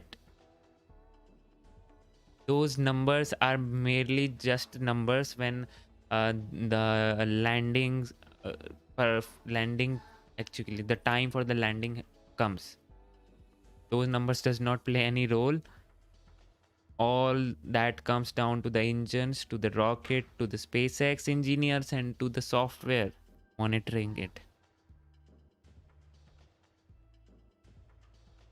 Often people just forget about the software which is used in the rocket, and it is the, you can say, the brain of the rocket. It actually uh, um, manages everything, and if anything goes wrong with the software, we know what happens. And by we know what happens, I mean the Boeing Starliner, there was a problem with the software in it, and it was not able to reach ISS, although all the hardware was working perfectly. So yep, that is the case. People actually often forget when there is a rocket launch. People often forget that there is a software also which is controlling everything, and that is also very much important. If you have to make any changes in the software, you have to have lines of code, like 2 to 3 pages or lines of code ready if you have to make any changes into the software. That's how the changes happen in the rocket software, because they have to make sure that any small change also in the software does not uh, make the rocket go haywire. So that's why they just make sure that the code is all right and perfectly fine. That's why they have just these test cases. And so propellant loading is happening. We are well within the window. SpaceX also should be going in for the stream now, but we are not getting as such stream here.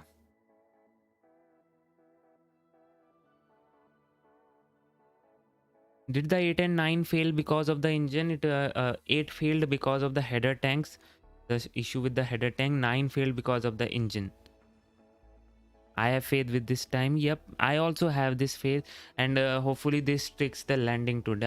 I really want this to stick the landing. It's been long time now. They have practiced everything with the SN8. They got one new issue, they resolved it. With the SN9 they got a new issue, and now they have done something to resolve it, obviously going in for 3 engines rather than 2 for landing. So yeah.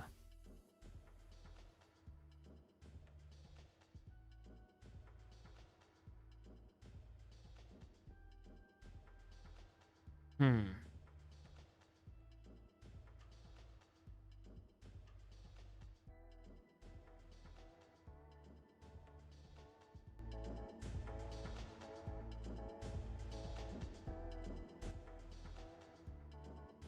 Let's hope everything is looking good.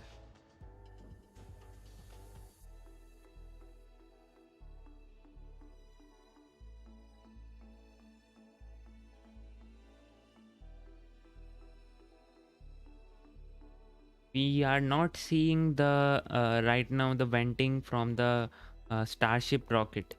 Propellant loading has been started, but no venting from the rocket yet.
There we have the birds right there, ready to secure the launch pad again, right?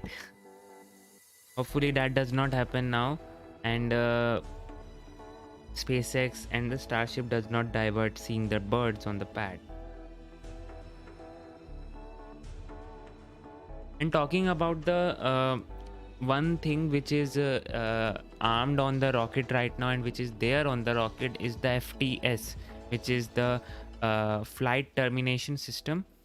And that flight termination system is kind of necessary, obviously, and it ensures that if anything goes wrong during the flight in the mid-air, and if they see that if they don't do anything, the rocket will go totally out of control and will land in an area where people live. So they will activate the flight termination system, which are nothing but small explosives which are placed in the center of the methane tank, and those explosives obviously explode during after the flight termination system is activated, and all the bits all the means the full Starship is converted into many bits and pieces, which is necessary. So if you wonder why SN8 during the SN8 and SN9 they didn't activate the FTS, and the answer is simply that they want the data, as much data as possible before the rocket goes dead, right? And they can obviously they were seeing that there is no harm of anybody because it was already on the launch pad. Yep.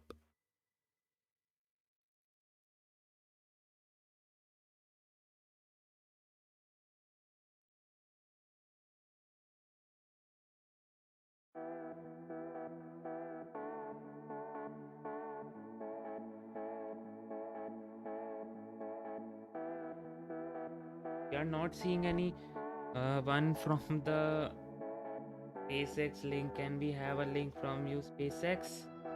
Please. I remember the last time SpaceX had their link up during T minus 6 minutes or T minus 7 minutes until the launch. If we are actually seeing the launch today, we will be seeing it obviously and in high quality.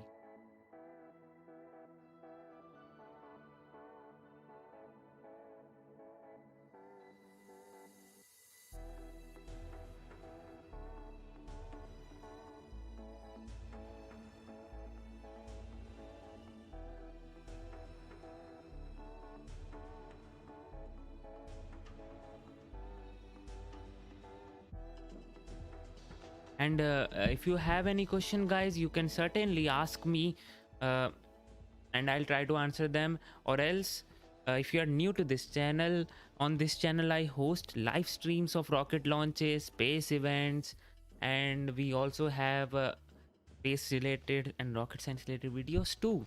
So if you want to subscribe, if you like my work and you want to subscribe, you can do that. If you want to support me, you can support by becoming a Patreon. Link is down in the description, or super chat is always enabled for one-time funding. Yes, Matthias, I remember the last time during the SN9 launch, there was some car or some truck which was there, and they had to literally abort the launch because of the range violations there. And then the police or the cop car came there, took those guys away and to a safe distance, and then the launch happened. So okay, it is happening. It is happening now. The only thing is, SpaceX should have their link updated now. I'm so much excited right now.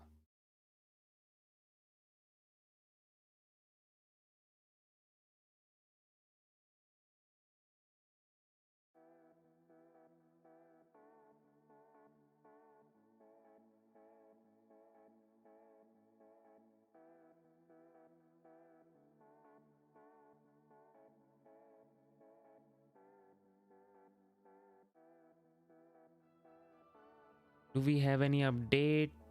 Yes, lab rat. I'm also looking in. Do we have any other update? Is there any launch about or uh, anything else? Let me just see it and convey it to you.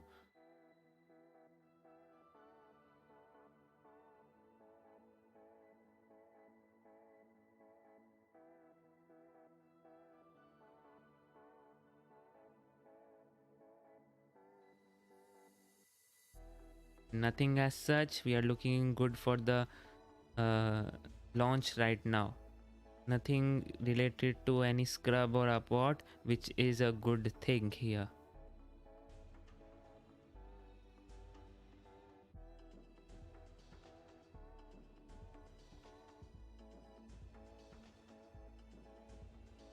Come on, SpaceX, give us the link. Come on.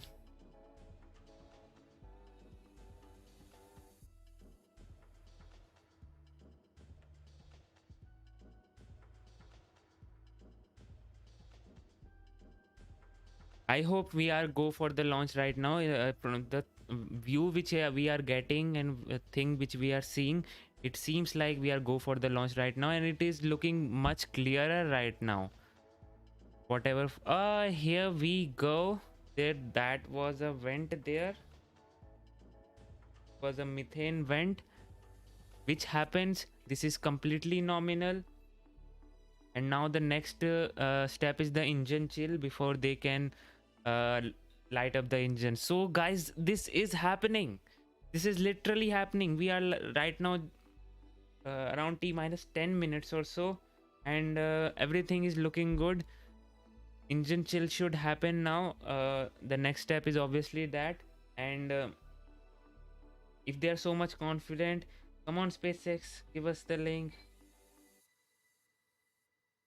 On to that coming.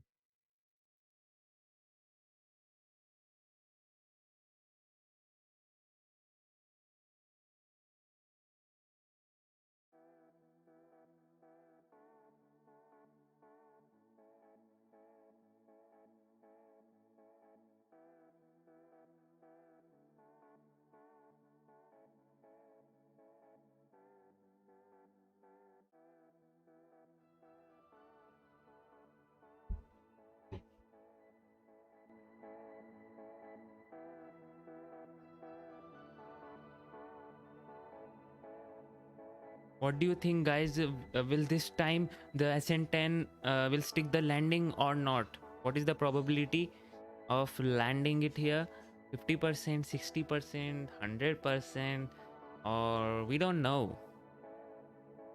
What do you think?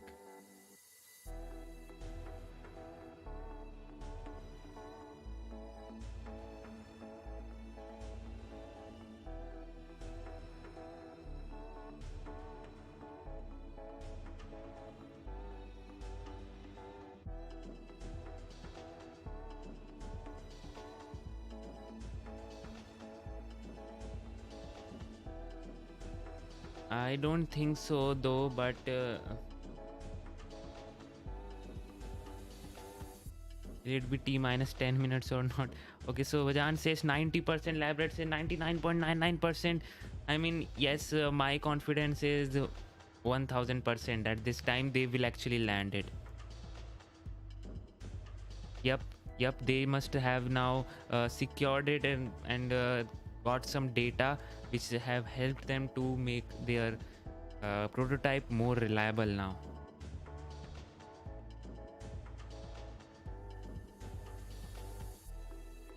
Exactly. That is my argument, you can say. Belfast child, they have fixed the issue which happened last time. Well, they are good to go now.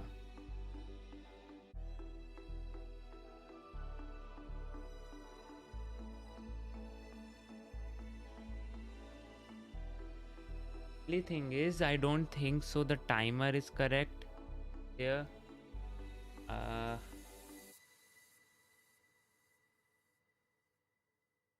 Maybe there is some delay there. Ritesh says 40 to 50%. Matthias says 50%. Rihan says 60%. Sure, but birds are 40% sure that they are not leaving the pad. Okay, that is a valid argument. I'll take it. 78.4%. John Williams says. Okay, let's hope that we can actually see this launch today.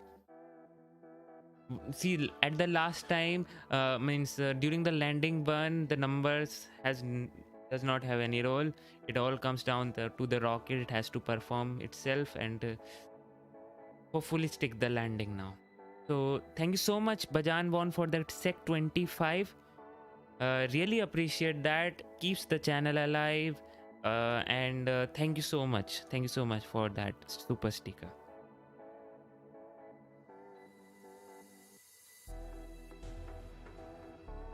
There are right now 3 Raptor engines here on this prototype.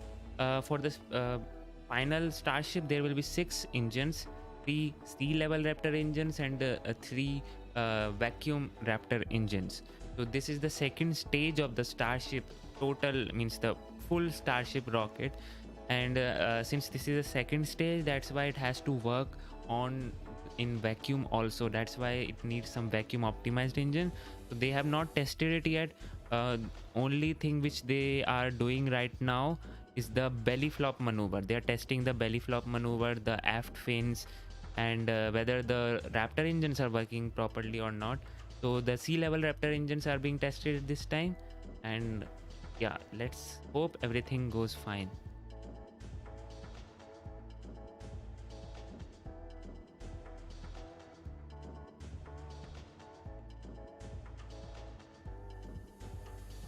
I think so I should update the timer out there because already it's T minus 6 minutes, and if we haven't got the link from SpaceX yet, I think there is some problem then.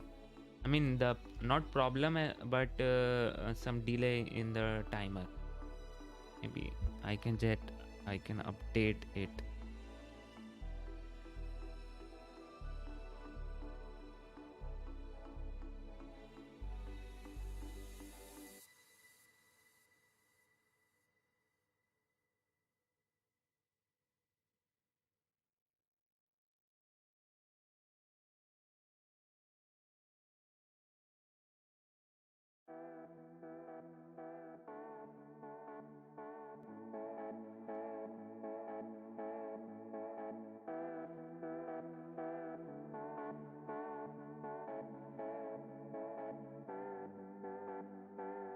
Okay, so we have the liftoff time also. Here, SpaceX is currently targeting 3:14 p.m. ET for the liftoff. Now, what is this to the local time here? Let me just say it and update the timer accordingly so that we can actually get some idea. C4.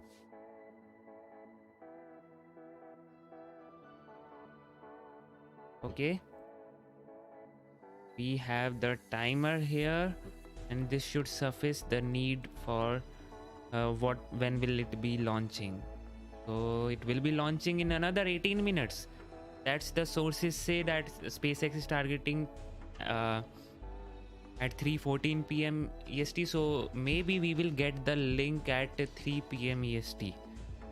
So yep.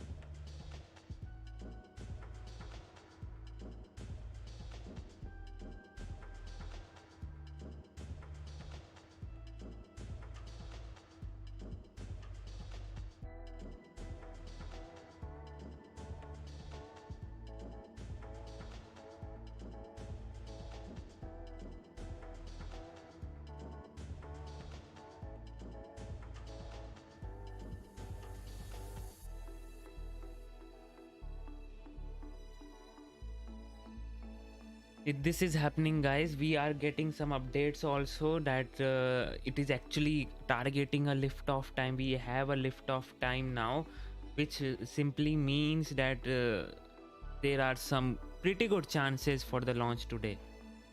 I'm so happy that we can actually see this live now.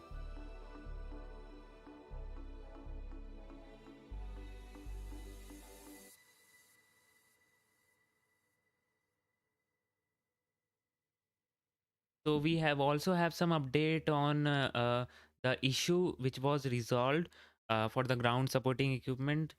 The source says that the vent valve that was stuck open was preventing SpaceX from chilling the liquid oxygen, but is now fixed, and that's why they were not able to load the propellant to the vehicle. But now it is fixed. Propellant loading has been going on for some time now, and we do have a liftoff time also, so T minus 16 minutes until the launch, guys.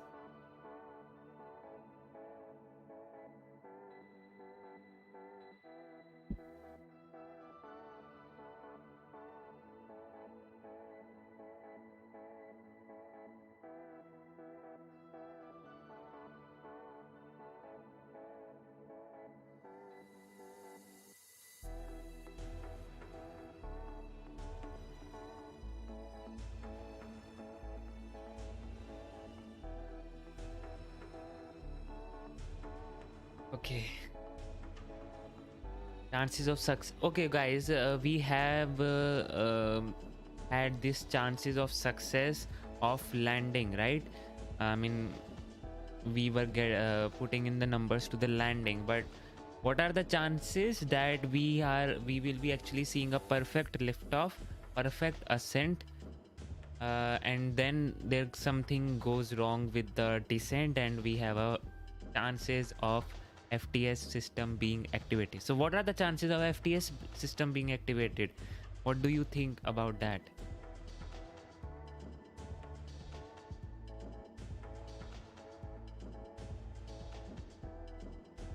Because FTS system is just, you can say, is there to prevent any mishap, right? And for me, I don't think so there's a good chance for FTS system to be activated. They've already tested this thing for the SN8 and SN9 for the ascent profile. Ascent profile went pretty well. Descent profile also went pretty well. Only issue came during the landing, and let's hope that is resolved now. Yep, 0%. My vote also goes to the 0% now.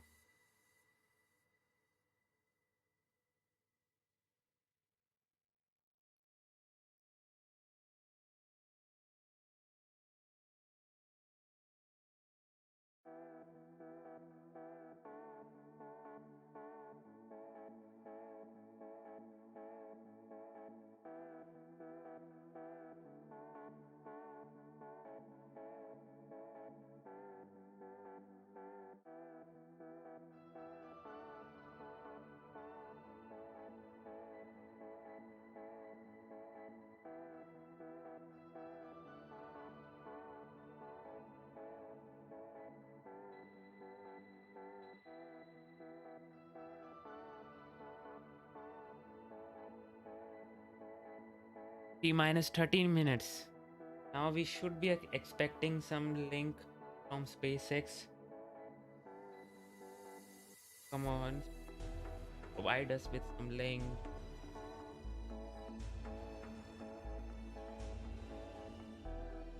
Yet.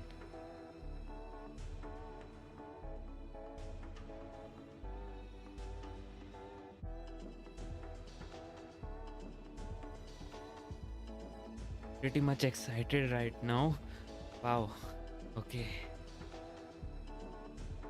Minus 13 minutes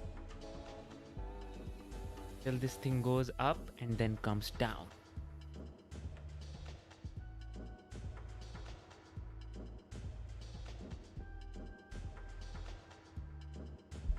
So just before the liftoff, you will see the try vent which will occur, and that actually occurs because when the turbo pumps comes to the full power inside the Raptor engines, they increases some pressure inside the fuel tank, and that's why we have this try vent which occur just before T minus 0. I mean, just before the liftoff, just before the turbo pumps engines come to its full power.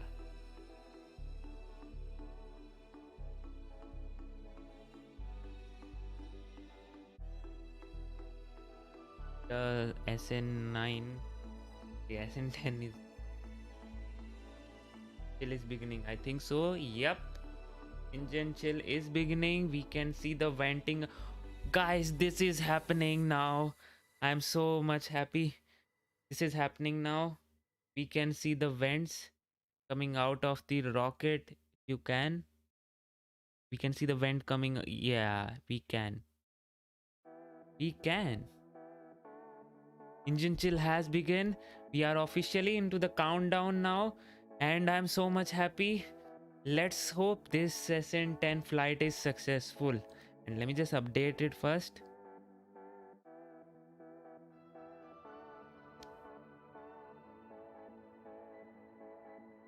This is finally happening. So much happy about it. Wow. Look, I'm now waiting for SpaceX to provide the link, and I'll switch over to that as soon as possible. Come on, SpaceX. Try vent is there. We can see the engine chilling just begin. We are deep in the countdown. Around T minus 10 minutes until the launch. This is becoming official right now. And wow. Belfast child, it's not foggy, it's just the, you can say, the distance from which it has, this camera is capturing this video. That's why it appears to be foggy, but it is not foggy there. The weather is clear. 21 degrees Celsius, 70 degrees Fahrenheit. 6 knots are the wind speeds, and weather is fully clear. Blue skies. Yep, haze. Yep, Blues Traveler, you are right. Wow.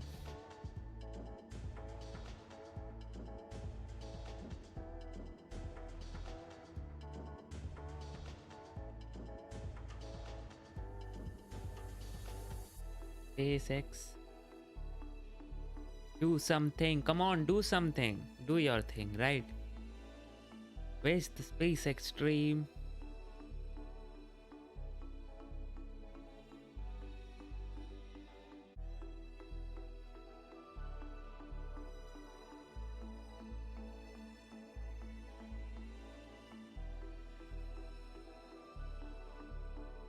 Guys, you are seeing the SN10. Hopefully you are seeing the SN10 not for the last time, right? Because whatever happens after the flight, there is a certain possibility and good amount of possibility that we will not be able to see SN10 again, right? So here you are, just enjoy the views. Maybe you will not be able to see it again, and then the turn for SN11 will come. So yep, enjoy the views. It's getting clearer and clearer now. We are getting good views here.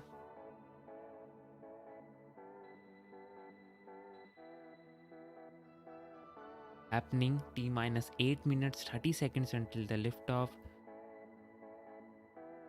Do you know what SN11 will okay, do we Matthias said, do we know what the SN11 will do? SN11 will most probably, first of all, SN11 fate depends solely, mostly I should say, not solely, mostly on the SN10 fate. If SN10 is fully successful, then they will recover it, study them, and maybe they don't require the flight of SN11. Right now we have actually seen this happening, that they have constructed some parts and attached it, but then they detach everything, and if they don't need it. So if SN10 is successful, then they can go and switch over to the SN15, which is the next version of the Starship prototype. I think so that will happen.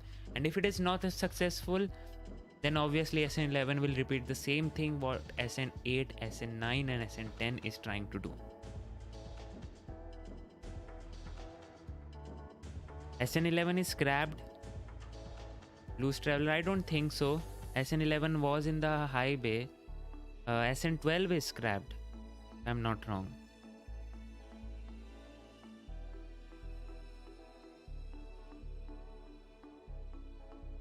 Come on, SpaceX. SN15 is next. Okay. Maybe I'm wrong then.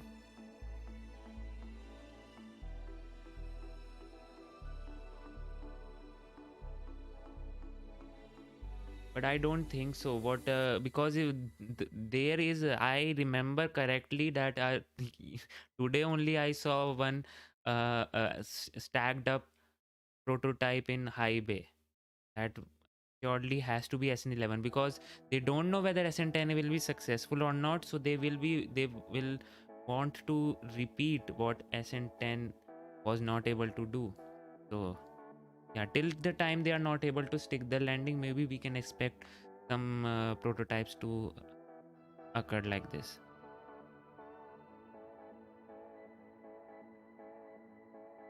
Maybe, let's see. Whatever happens, we will get to know, obviously. So yeah, let's see. Why do they scrap them? They scrap them if they don't need them. If SN11 exists, and if SN10 is able to do what it is supposed to do, then you don't need SN11, right? So we are T minus 5 minutes and we don't see any sign of SpaceX stream. Wow. Come on, man. Oh, we do have a stream. We do have a stream going in and switching over to it. It is happening. It's happening. In a sec, guys.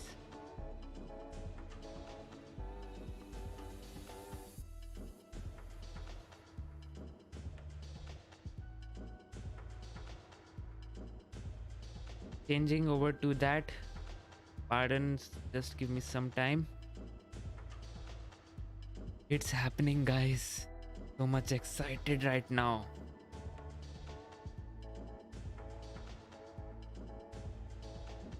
T minus 4 minutes and 30 seconds until the launch.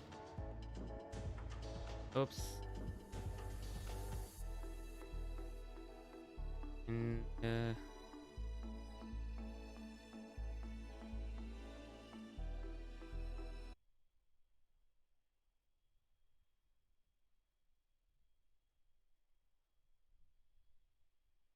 there you go.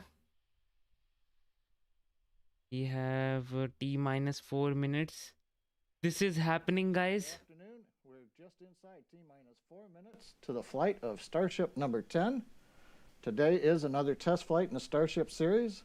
Our goal is to gather data on how the flaps are used to control Starship during the horizontal portion of flight from 10 kilometers altitude back down to the ground. As a reminder, Starship 10 is one in a series of Starship vehicles that we have built to gather this test data. Today's flight will be very similar to the one just over a month ago, Starship 9, except today, just before we land, we plan to ignite all 3 Raptor engines to help flip the vehicle, and then we will shut engines down to support the landing on the landing zone just adjacent to the launch pad that you see right here.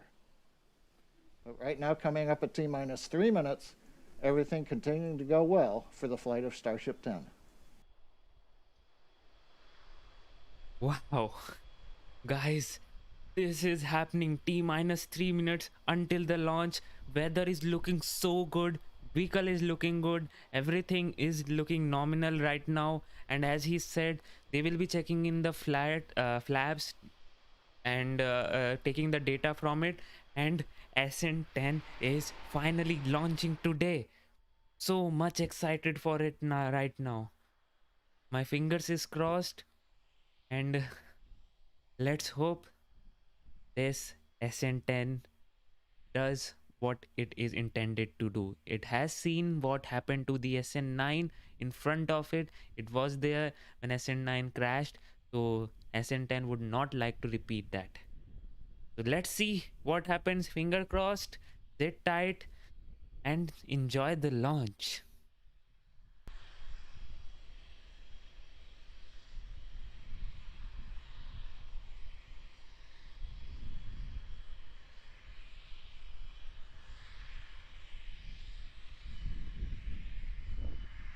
Oh, can't believe my eyes right now. And we have the sun coming up.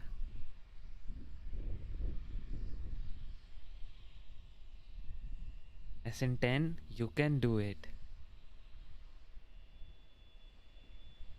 You can do it. T-minus 90 seconds and counting on the test flight of Starship number 10.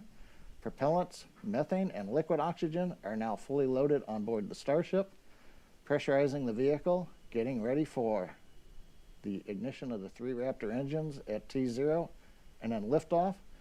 We'll be flying to an altitude of 10 kilometers in today's test flight. So guys, now T-minus 1 minute. I will not speak.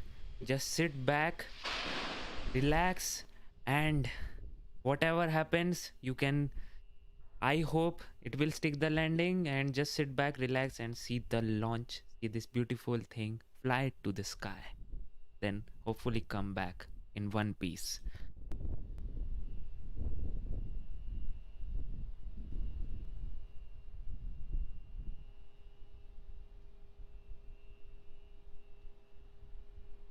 And it's 30 seconds. T-minus 30 seconds and counting. Everything continues to go well for the test flight of Starship 10. We have disconnected the quick disconnect from the vehicle, getting ready for the ignition of the 3 Raptor engines. 10, 9, 8, 7, 6, 5, 4, 3, 2, 1.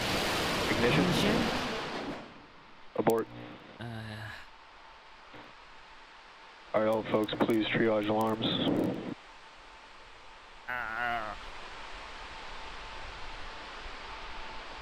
I've seen the chat, guys. Copy, total thrust abort. Outside of expected bounds, Raptor. Okay. John Innsbrucker here on the webcast. You can see with Copy the that. clock on the screen, we were down to 0. We ignited the 3 Raptor engines. The ground sequence did declare an abort from the vehicle. We're listening in right now, but that will conclude today's test flight activities. We are currently safing the vehicle. We're looking at what the telemetry tells us about the abort, but given where we are in today's window, I expect this will conclude our countdown activity for today. Come on. And what we heard from the mission control, I suspect that it was out of bounds. The thrust was out of bounds, which means it was giving more thrust than intended. I think so. The power was more in the for the Raptors.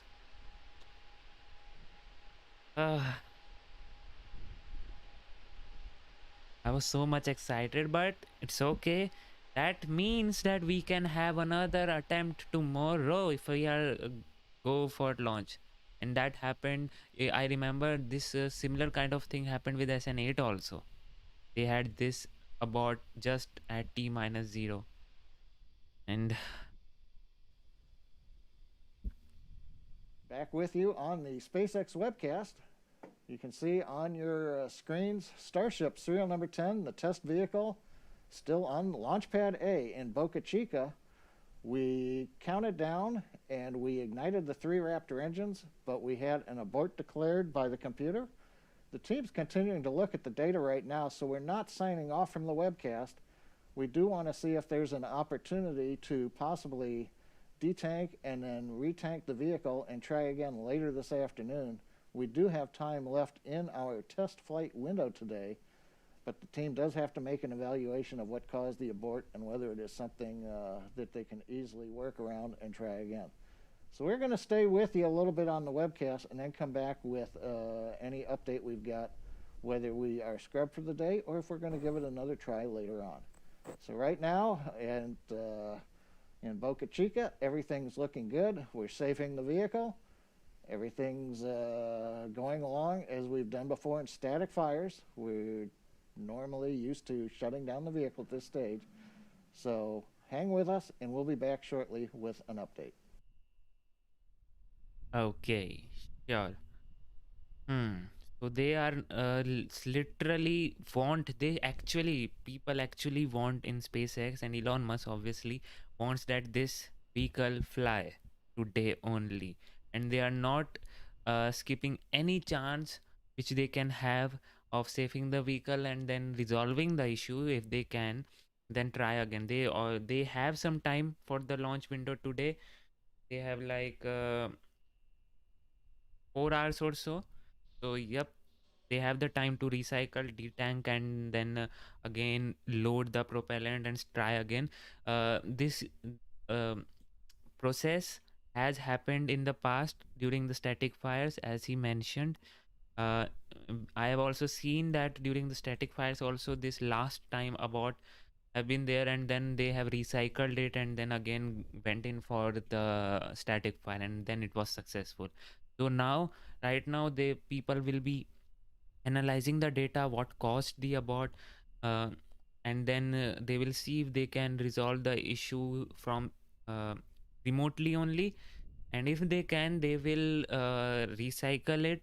Recycling will again take time. They will detank the vehicle, and then again tank farm activity will start, propellant loading will be there, engine chill will happen, and then uh, these we can see the liftoff to occur. So you can say now, we for the recycle to happen, around 45 minutes to 1 hour will require, and that will actually means that they know the what is issue is that, and they can just have a quick fix for that. They need some time to fix the issue. I don't think so we will having a attempt today, but yeah, at least we are getting some good views of the Starship here, right? So just update this thing here.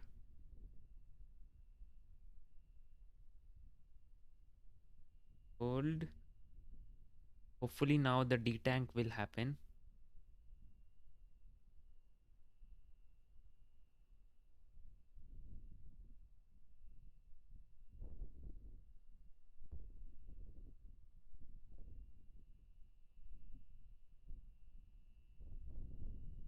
Okay. Views are looking very good here. The sky is pretty blue here. The vehicle is in safing mode. So if you don't know what safing mode is for a vehicle, it is they actually make sure that the propellant which is there on the vehicle, it is in the safe mode, which means if anything goes wrong, the propellant does not ignite. So that's what they are ensuring, it closing the valves to the engine supply, and making sure the engines are also intact. Now I think see on your screen, we continue to listen into the countdown net. We're evaluating if there is another opportunity to fly this afternoon. We'll be back with an update when we've got information. Okay, awaiting next attempt opportunity right now, but yeah, the vehicle they are saving, then they will detank it, load will, and then they will again load the propellants and try again.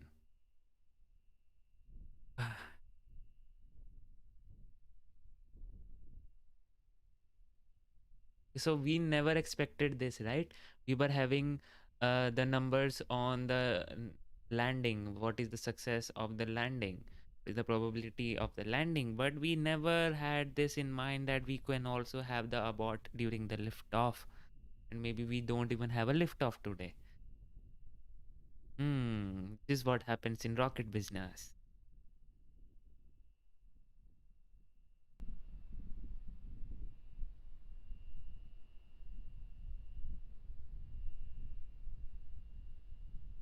So if you have questions or anything you wanna ask, you can ask me and I'll try to answer you them. But right now they are evaluating the,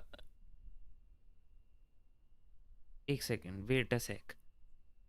This evaluating the next attempt opportunity, does it mean that they have got to know the issue, they can know that they can resolve it, and now they are just evaluating how much time it will require to resolve the issue? Hmm.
John Hinsparker back on the webcast.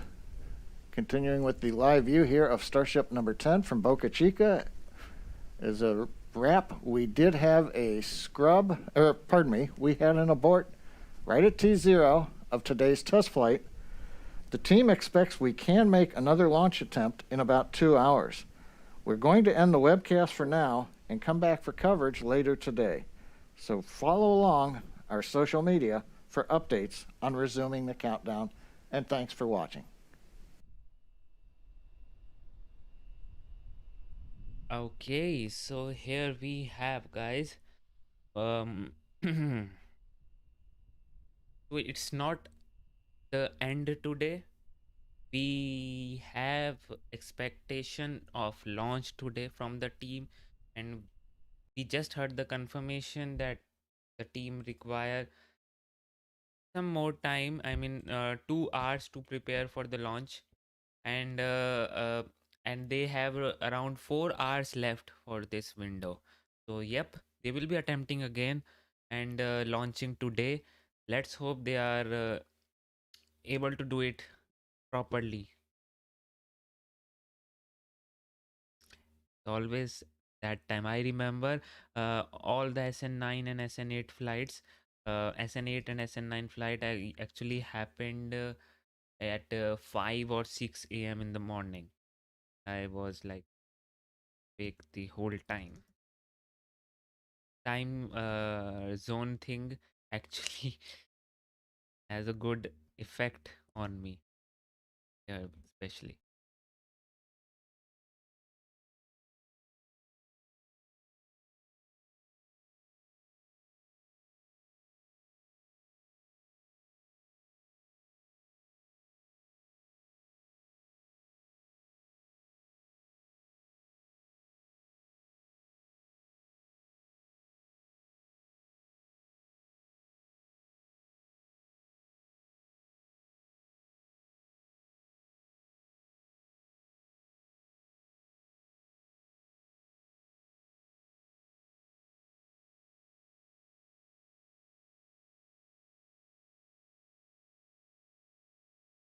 Fine. Okay. So we are back the timer, and let me just update the timer here.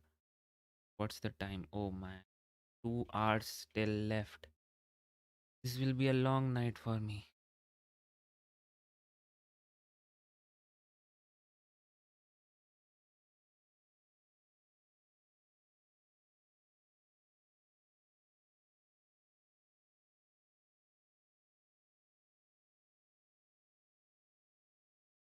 Let's see. Still, it's a history in the making. Oh, right.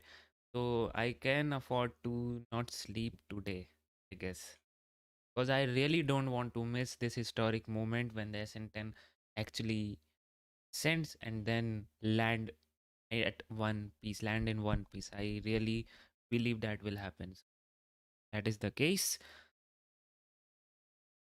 So till the time, mm, what should we do then? We have 2 hours now.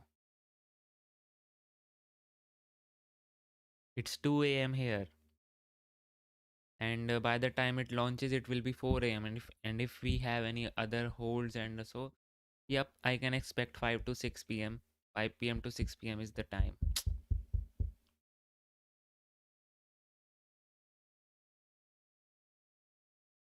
Yes, Angel. That's why I'm here. But I'm right now thinking, what should I do? What should we do till 2 hours now? Can surely play KSP. We have Starship there also. We can make Starship go to the Mars, maybe, then come back. Thank you so much, Angel.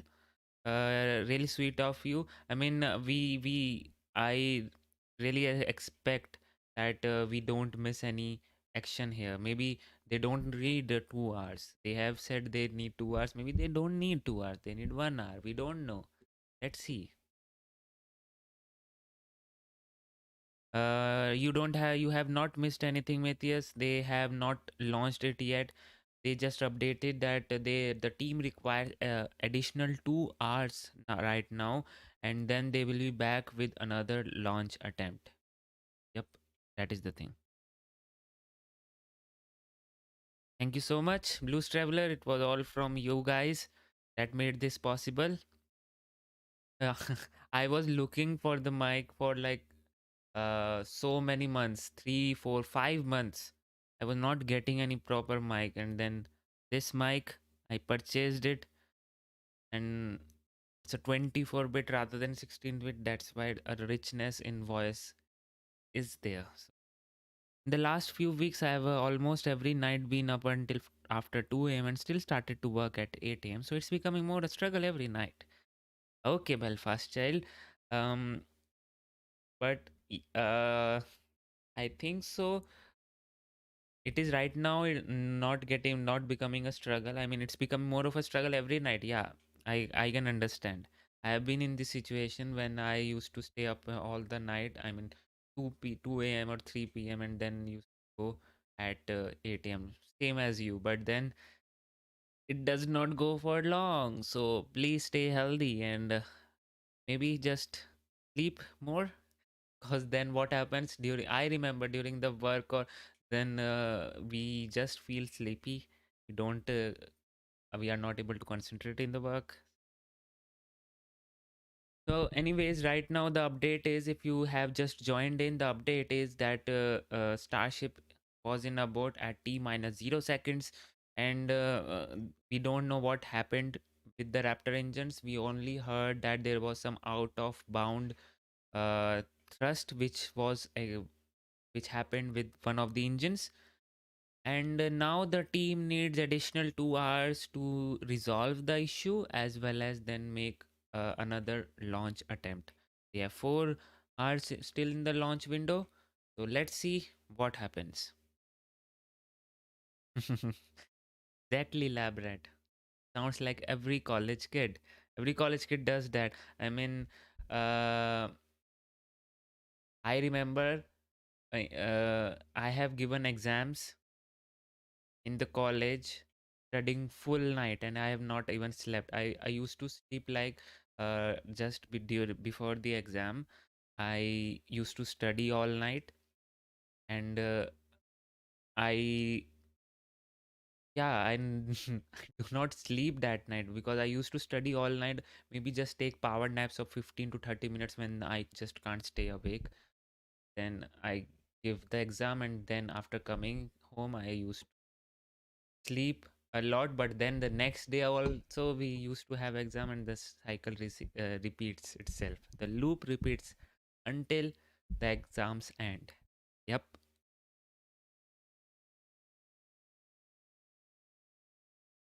Okay, Loose Traveler. I mean, yes, driving at the 3 a.m. people can handle till 3 a.m.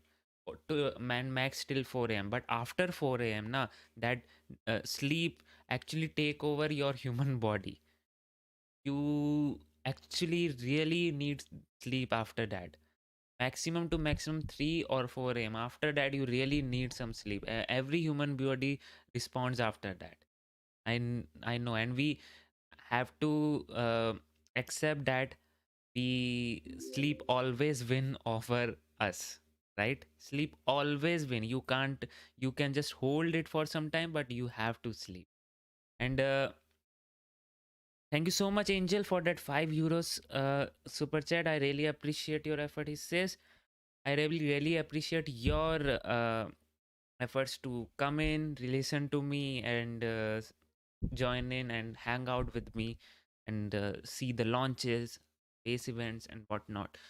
I have been looking in for uploading videos more frequently now.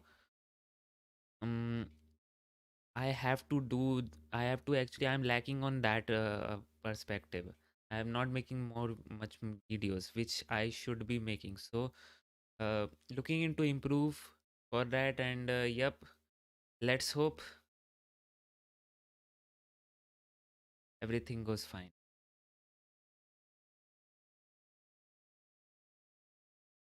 Are we seeing a tank farm activity again? What? Really? Or is it detanking?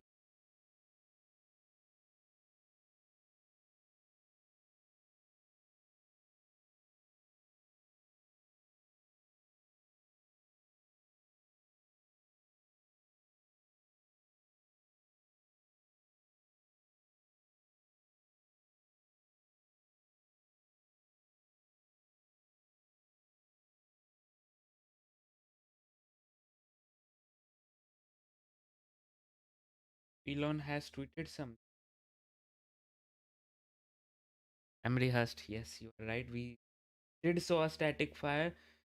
It has this launch abort on slightly conservative high thrust limit, increasing thrust limit and recycling propellant for another flight attempt today. What? Okay, so what he's doing, okay, this is cool. So the launch abort happened because of slightly high thrust limit, because the thrust was higher than the specified limit. So to resolve that issue, what they are doing is the software only, they are uh, increasing the limit of the thrust. Okay,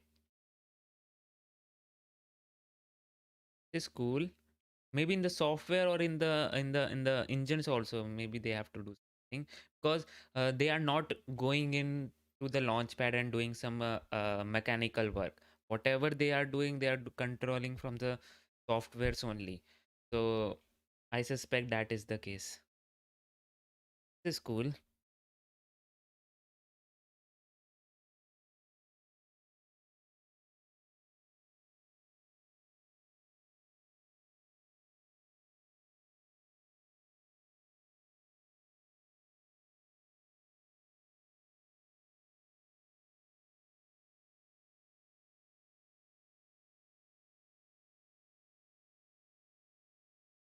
I mean, I must say that it is pretty impressive that SpaceX is able to recycle in such a short time. I mean, many vehicles can't do that. Recycling, if any time we have an abort, recycling actually takes a lot of time, and many companies just hesitate to recycle only. And then we have SpaceX, who recycles during their test vehicle, with their test vehicle. That is so cool. That actually explains the capability of Raptor engines, how what kind of things it can handle. I mean, they just did some static fire, right? It was more like a static fire. They did a static fire, engines actually burnt for some time. um, but then also they are now recycling it and then going in for a new launch. Wow, incredible stuff.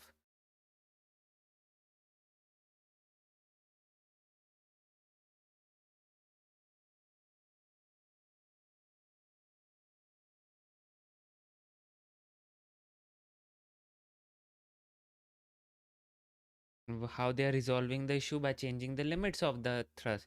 I mean, changing these limits is not a new thing. This actually happens, but now they are changing the limits of the thrust. It was just a high, and I think Elon is confident that SpaceX and Raptor engines can handle that increase of thrust. So they are changing in the limit of the in the softwares, and maybe then they also have to change the whole software which is inside the vehicle, because if they are going in for changing the limit of the thrust, right, then whole equation changes. They have to redesign the flight system, I mean the flight profile, flight software, because the thrust has changed. They have to manage accordingly. So yep, that is the case. Okay, that's why they require so much of time.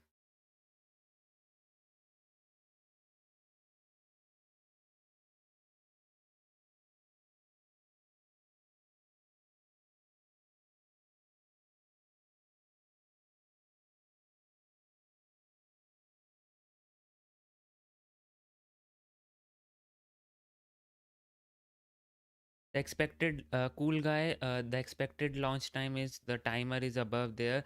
They need at least 2 hours to recycle and then going in. So expected launch time is around 2 hours from now. So much I know. Maybe in the meantime, I can just load uh, KSP here. We can play KSP. We can go to Duna and do our mission. So let me just open it up.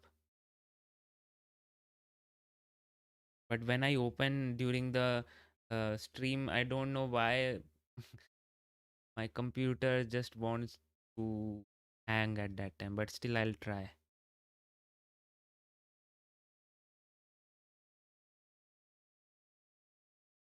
That's what makes SpaceX most popular lab, right?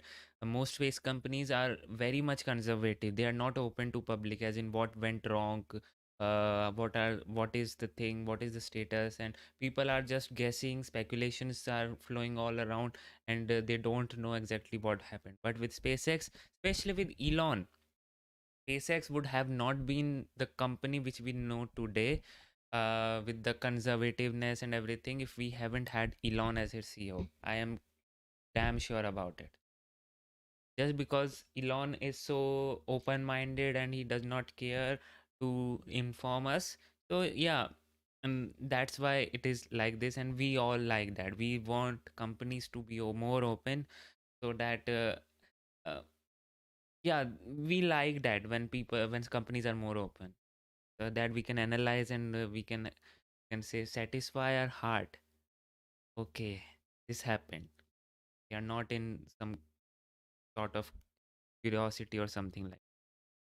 Exact time we don't know, cool guy. We SpaceX has not published any exact time yet.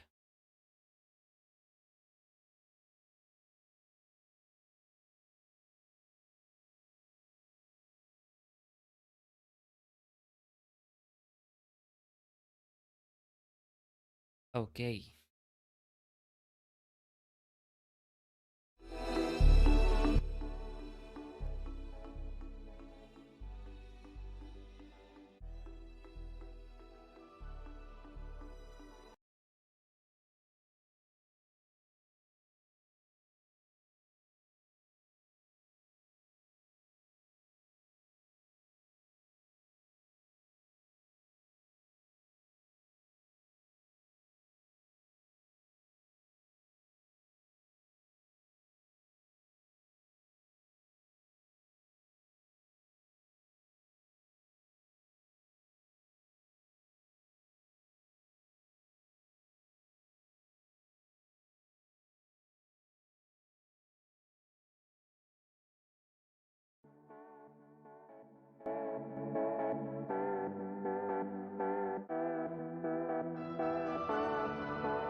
Finally, it has loaded. Actually, the thing was, I was trying to do this and was not able to do this just because it was loading and loading and loading and loading. So finally, I have loaded this now. So what I was trying to do is, since we have some time now, so why don't we play some KSP and simulate the Starship mission to the Mars? So why not go to the Mars, right? So here we have here what we I am trying to do, so, so that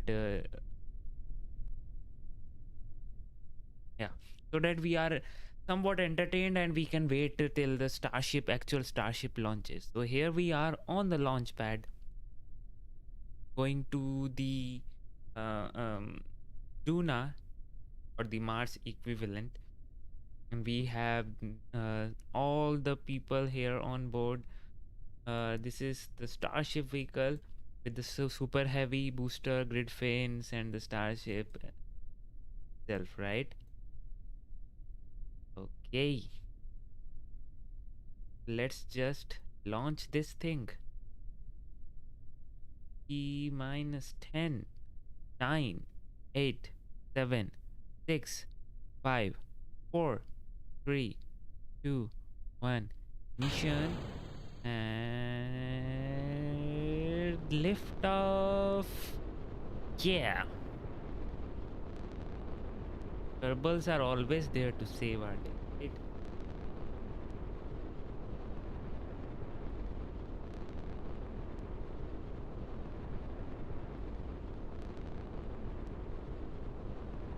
Um,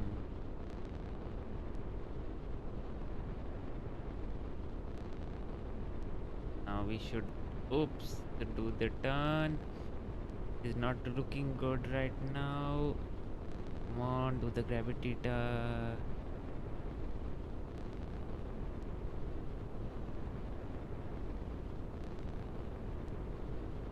See the engines. At 28 Raptor engines right now, burning in the super heavy booster. We'll try to land the super heavy booster back also. Let's see if we can do that or not.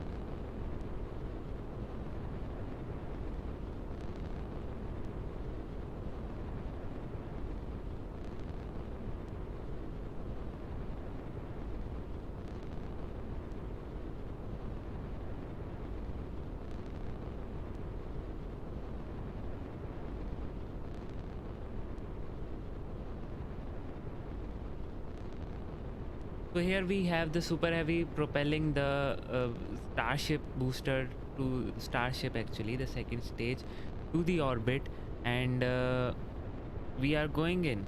Let's see what we have. I will try to land this booster again. So let's see how all these things go. Will this go as planned? I don't think so. See the plume. This is looking so good, right? The crew version of the Starship. Now we are ready to. Yeah, this is cut off. Ignition. And on work. Oh yeah.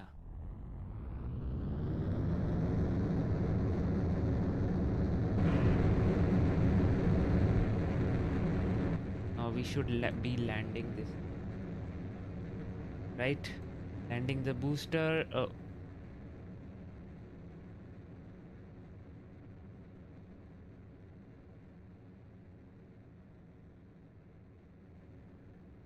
Okay, let's just start here.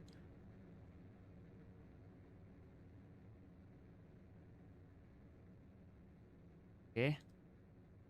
RC enabled. Everything good. Enabled.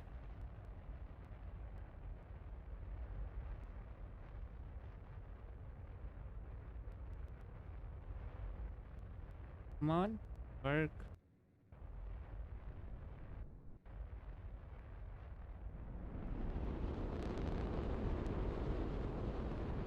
Let's see if we can land this or not.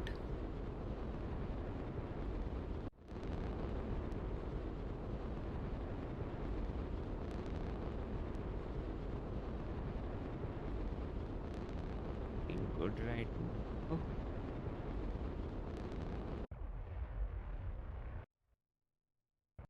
Good.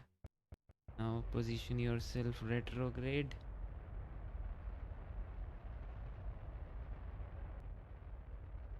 Come on, come on.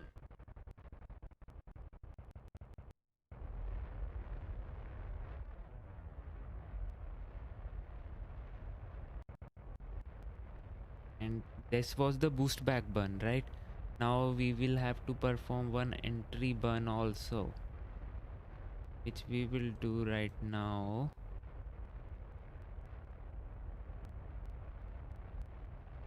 We are in that altitude, you know.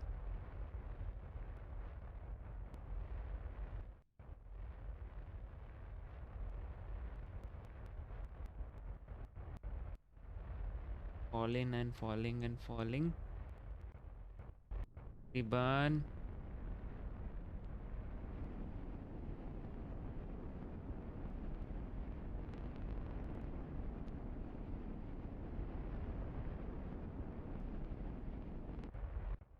We burn completed.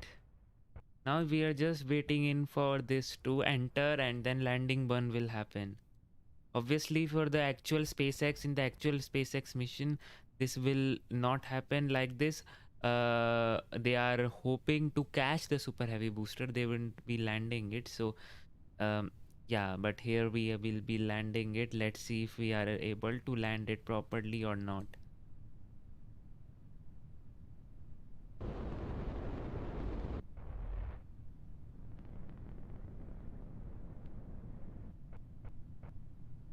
In 1,000 meters, at 10,000 I will on the engine. This time the drag will take care of the slowing down this vehicle, but still right now the velocity is increasing. Now let's just switch on the engines. Okay, this is too much of thrust.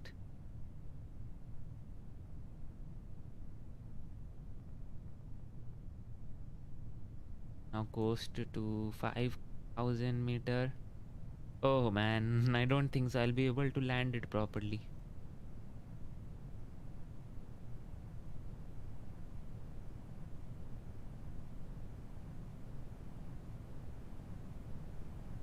Okay, night.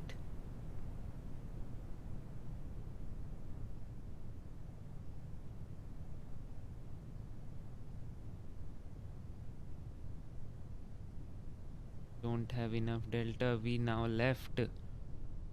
So oh, we have to change the mode also.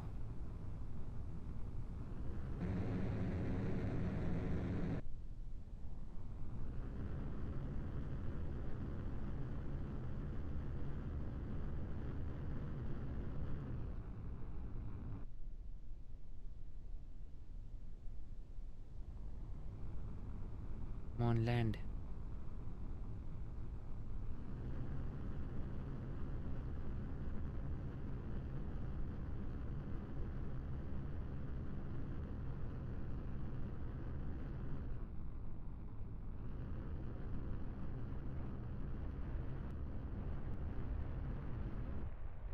And very successful landing. Yay!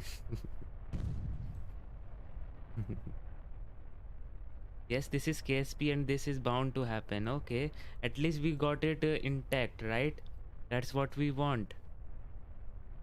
Wow. Okay, now we can switch over to our that vessel. What is happening to that? Where is it?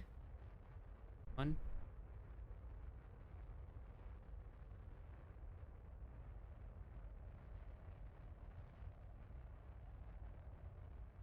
Maybe I have to reload. We'll reload it.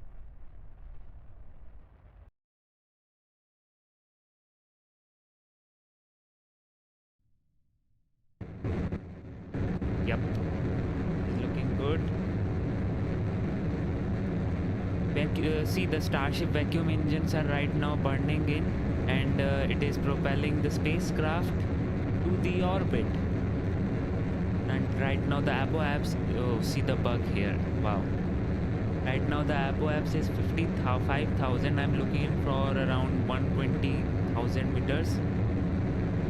Everything is looking good, but this is not looking good. Oh yeah, okay, the bug is gone now. I will face prograde here.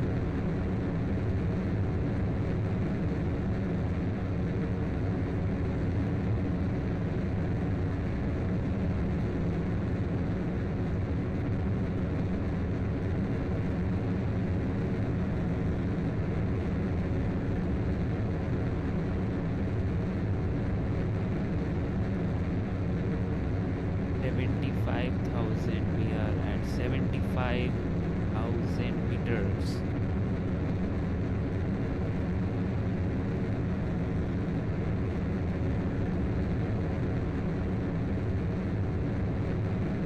I don't think so, but we do have enough delta V for this thing to go there and then come back. We do have some enough delta V to go there, but I don't think so we have enough to come back.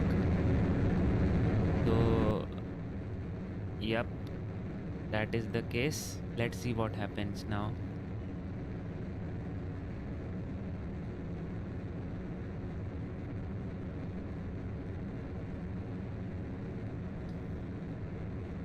Just making it 120,000 meter. Here you go.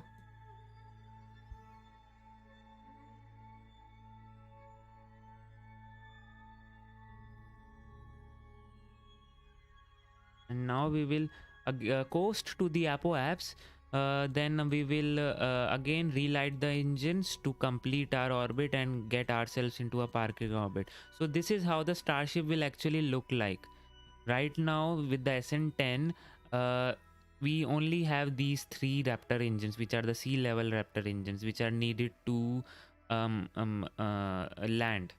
But here we also have these 3 vacuum optimized Raptor engines, which are needed in space. Since this is a upper stage, right? This has to go into space and stay there. So that's why that is the thing here.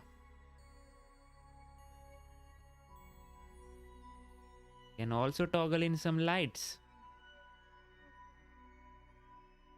Now we'll go to the place where we have to perform the burn, and we can start our engines.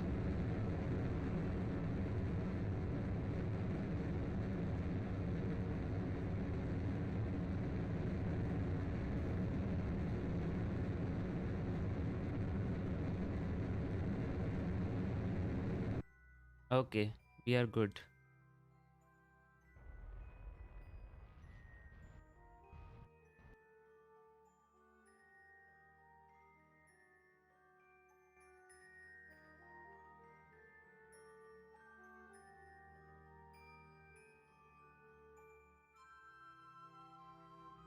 Let's just start our voyage to the Duna and plot our maneuver node for there. Okay, so let's just do that now. For to do that, we will have to perform a maneuver node in the shady side of the earth, which is in here. Sometimes I get confused as in from where that shady part is starting, but yeah, okay, we are all right. You can warp, can perform add a maneuver here to all the way to the Mars now. You can set it as target. Okay, did we get anything in here? Okay, we did get something. Possessed of 155 and it's decreasing. That's what we want. Come on, yeah, here we go. we got the encounter with the Duna. Now we just need to head back to the maneuver node, the time warp here. This is how the space will look like. I mean, wow. I really want to go to space someday, for sure. If I can afford, or if I can make something, or do something which actually leads me to going to space. We'll now face the maneuver in the direction where we have to perform the burn. Then we'll start the burn. Burn will last only 55 seconds.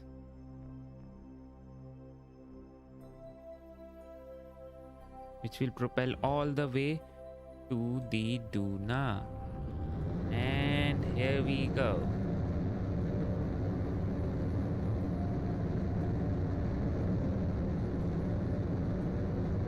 I can already see that my fuel is not good right now. I mean, for coming back to go there, it is already totally fine. We need to have we need to do the aero braking in Mars for sure to conserve some of the fuel.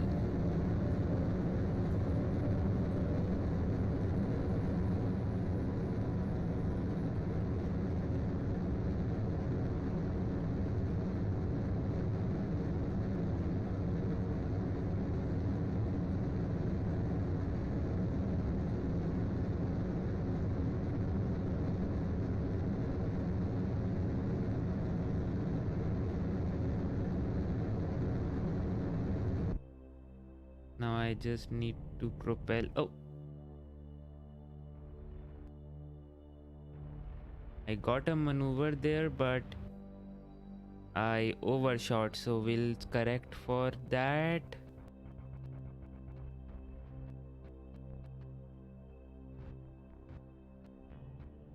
Oh, okay, we got the maneuver. Means the encounter is very good encounter right now. And now we'll just coast to somewhere here so that we can perform a trajectory correction maneuver. And then we'll go blazing into the Duna's atmosphere. So let's just do that now. We'll add a maneuver here. We'll focus the view here. Then tweak with our maneuver node to intersect the Duna's atmosphere. So to do that, what you do is, first of all,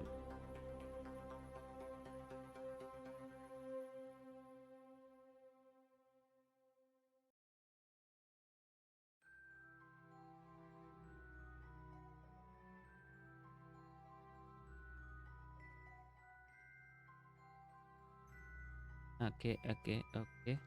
Now we'll play with this thing to bring it down. Very good. We'll play with this thing to bring it closer. Get down. Bring it closer. And then bring it down again. Okay, looking good here. A bit closer so as to enter the atmosphere. 11,000 will be good. 11,000 meters will be more than enough, I think. So at least we can, if we don't land also on the first if we don't land also on the first go, we'll actually capture into the orbit of Duna. That's for sure at 11,000 meters. So this is good. Now we can just time warp ourselves to the encounter and see what happens. Bye bye Earth.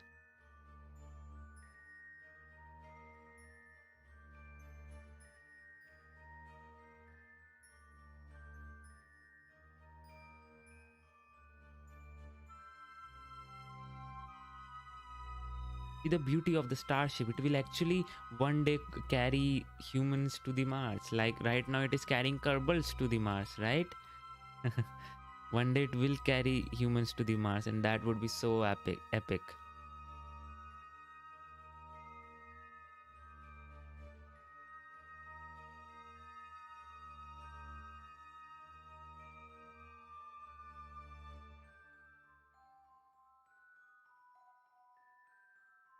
We are coming in for the node.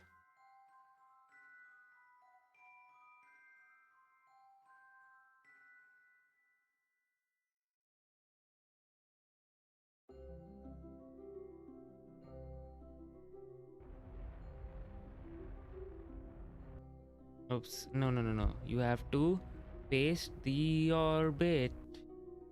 Sorry, face the maneuver node here.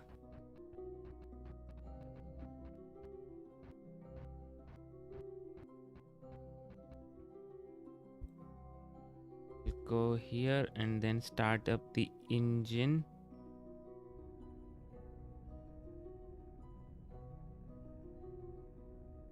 Oops, I know this will happen. I need to decrease the thrust here.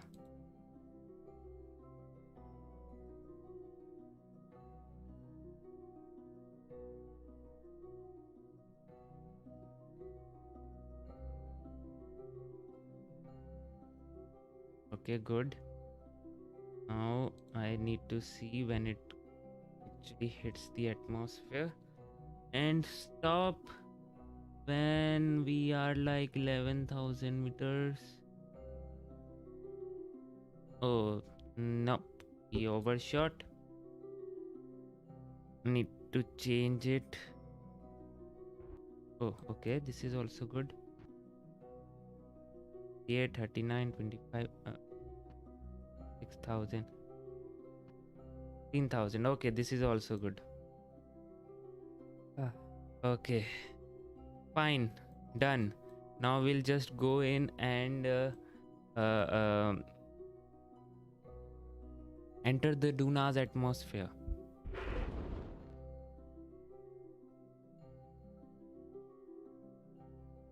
My sea level Raptor engines are ready already, and I have to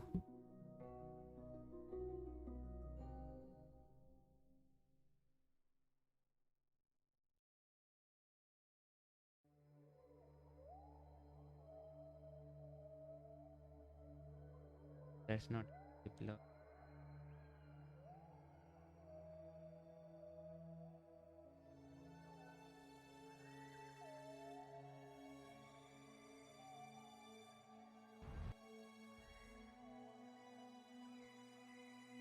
Okay, this is working fine here, and I also need to make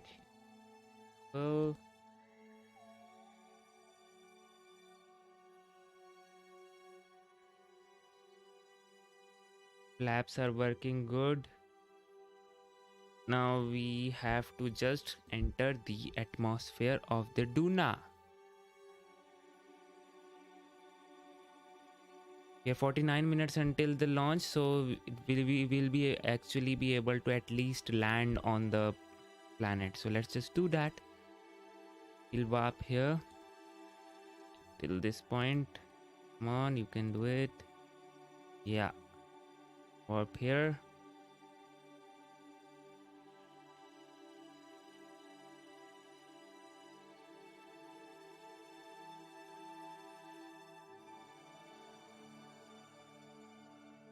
Where is our spacecraft? Where is our starship? Yeah, here we go. We'll enter into the Duna's sphere of influence now, and once it enters, it will just fall into the Duna's atmosphere automatically, and we then just need to redirect. I mean, reorient our starship so as to its face in the direction in which we wanted. So going in that direction right now. Go to radial out, which will make it face in this direction. Looking good. Just rotate. We'll just rotate. Oh, sorry. Just rotate to RCS enabled. Make us help, and now just hold our position and enter the Duna's atmosphere. Let's just enter the Duna's atmosphere now and prepare ourselves for landing. Let's see if we can on. Save it first. Good. Just wait and relax now. Has entered the atmosphere, guys.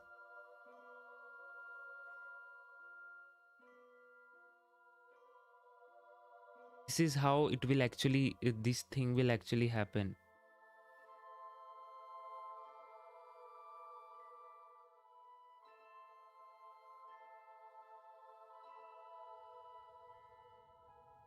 We can see the effects, aerodynamic effects. Hopefully it is able to maintain this thing. Let's hope. Please off all your speed now. This looks so cool. This will actually happen and we'll see such a big fireball. I mean, wow. If you imagine, guys, if this will actually be the biggest fireball which we will ever see when it will re-enter the atmosphere. Starship. Wow. This is so cool.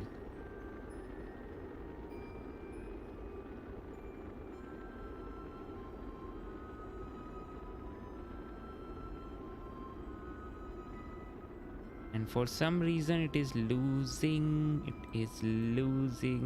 the game. It has, come on. Okay, we are here in the atmosphere now. We just need to look in for our altitude and then pace ourselves. Okay, we are still in the orbit, but I think so we'll manage that for sure. Maintaining the drag now.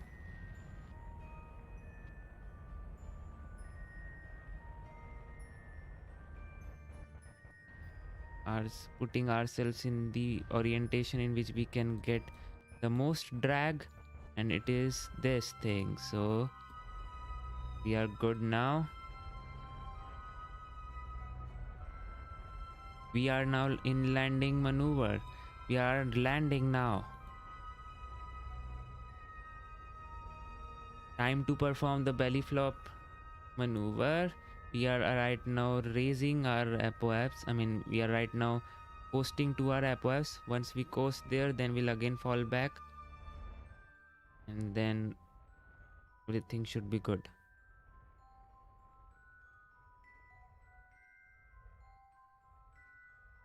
This is what we call skip re-entry maneuver to avoid the thermal shocks which it actually experiences. Now we are again falling back.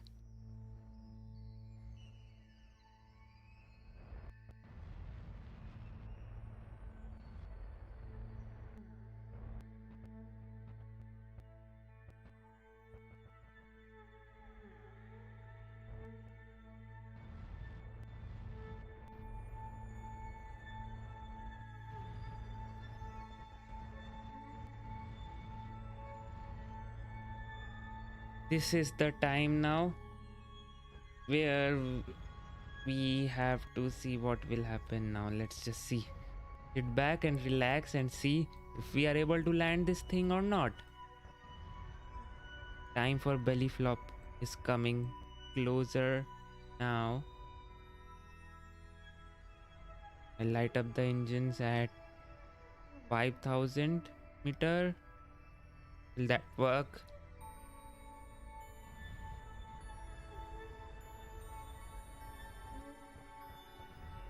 Should work, right?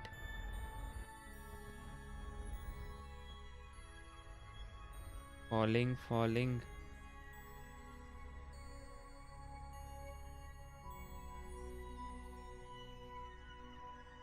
Time for belly flop maneuver in 3, 2, 1, and do the maneuver.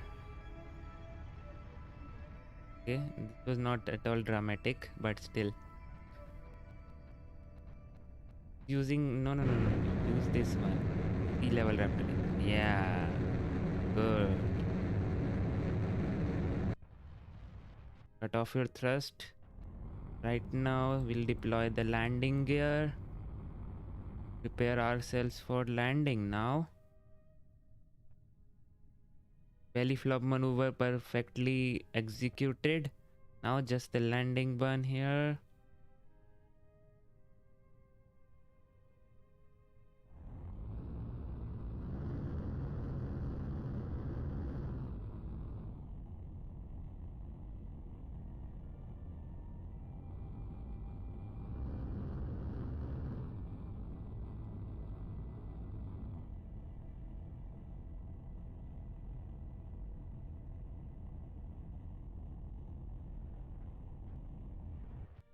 Whoa.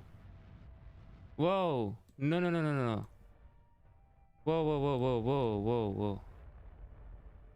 What the hell? Come on, auto level.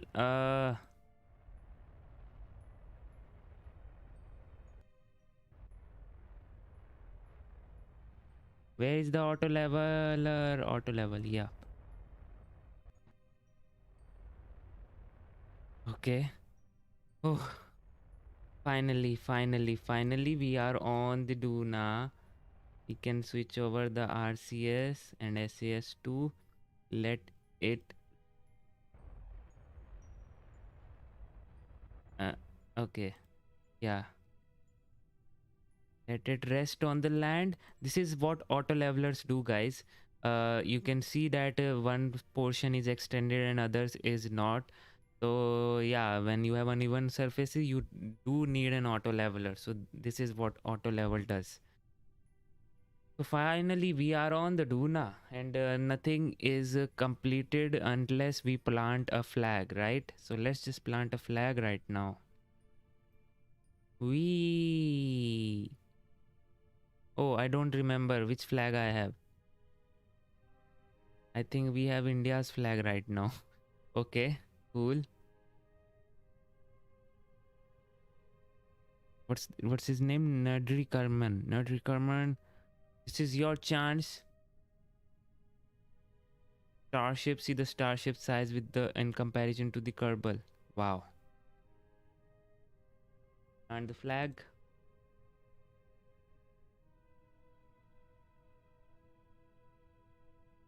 Okay, we didn't have that. Okay. You have tundra exploration. Yeah, okay, why not? This is looking so cool.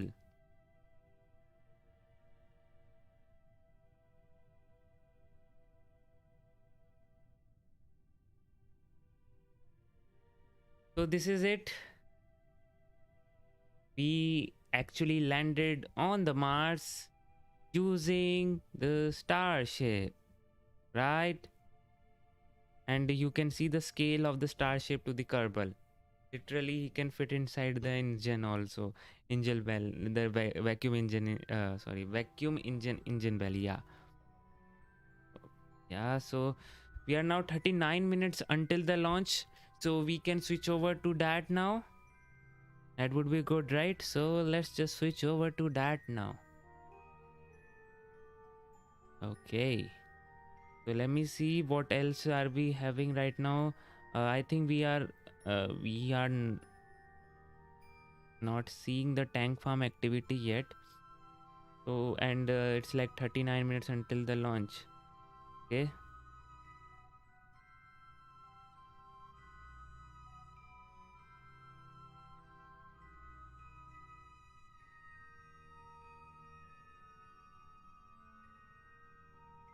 Yep. Nothing is real right now. I mean, nothing has been started right now. So yep. We can.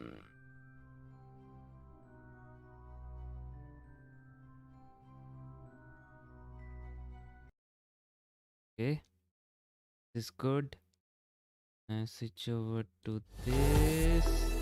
And now we'll just wait for the tank farm. I'll be back, guys. I'll just grab some water and then I'll be back to witness the SN10 launch. And yeah, just enjoy the view till then.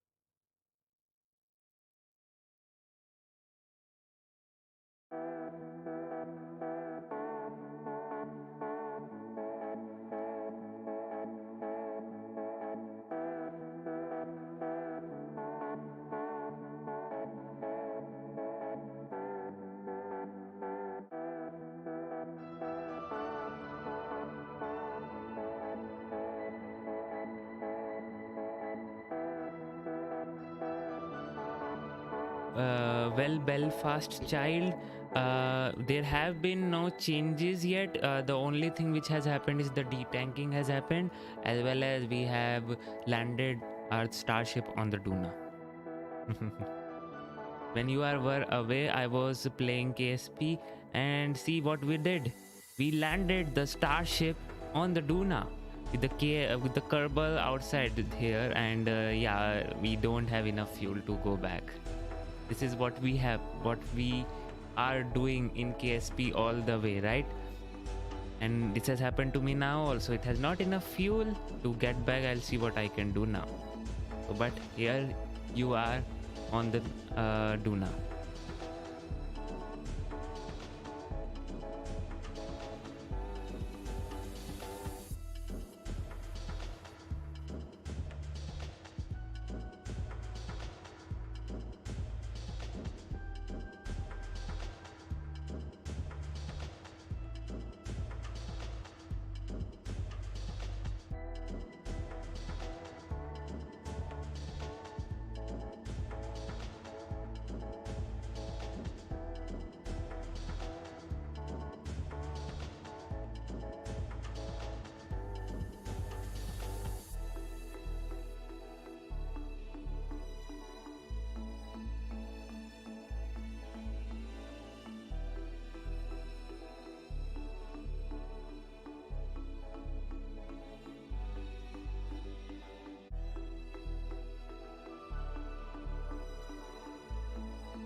Well, fast child, but when you just go in blazing right into the atmosphere at escape velocity, we do get some awesome fireball down there. But in real life also, this is the largest structure which will actually make a fireball. Shuttle also is not this much in size, right? If I'm not wrong. What's the height of this shuttle?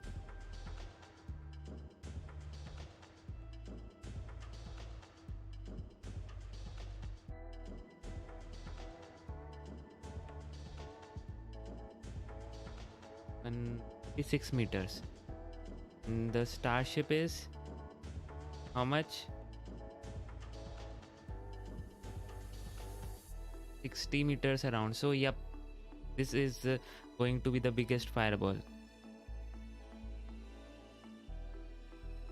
And right now my energy is so low, so low.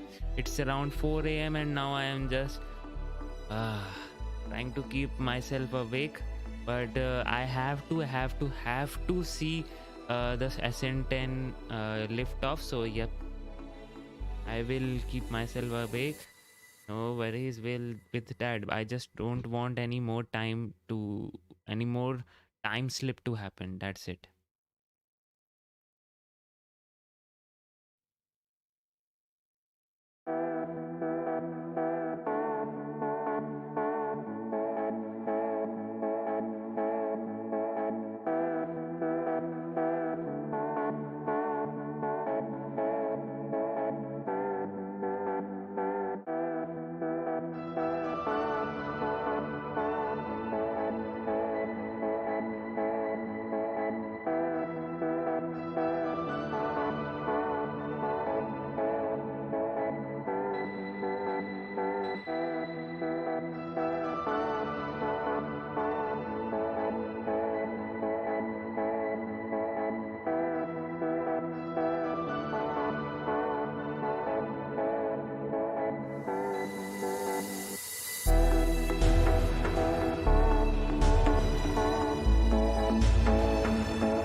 Yes, listeners, welcome back. We are right now T minus 30 minutes until the launch, and everything right now is looking good. Right, but the tank farm activity or anything else has not been started yet, which it should have started. I mean, they are looking in late in the window, I think so, because at T minus 30 to 45 minutes before the tank farm activity and the recondenser starts. Whether the recondenser has started or not, let me just see it once.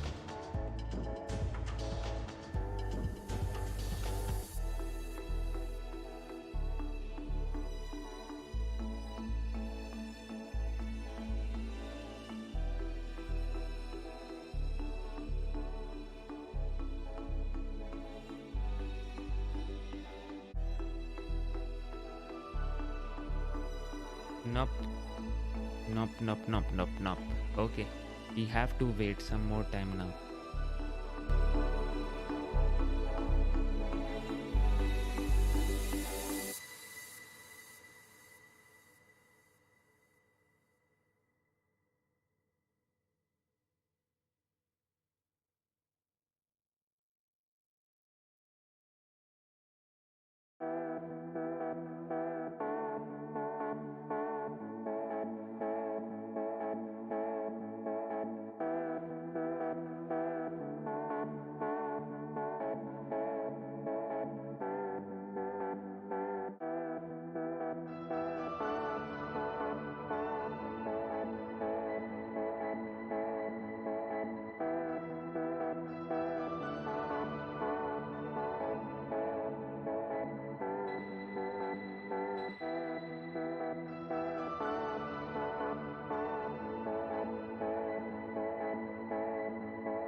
Hey guys, so we are back, and it's look like we have a recondenser going on and the tank farm activity already going on.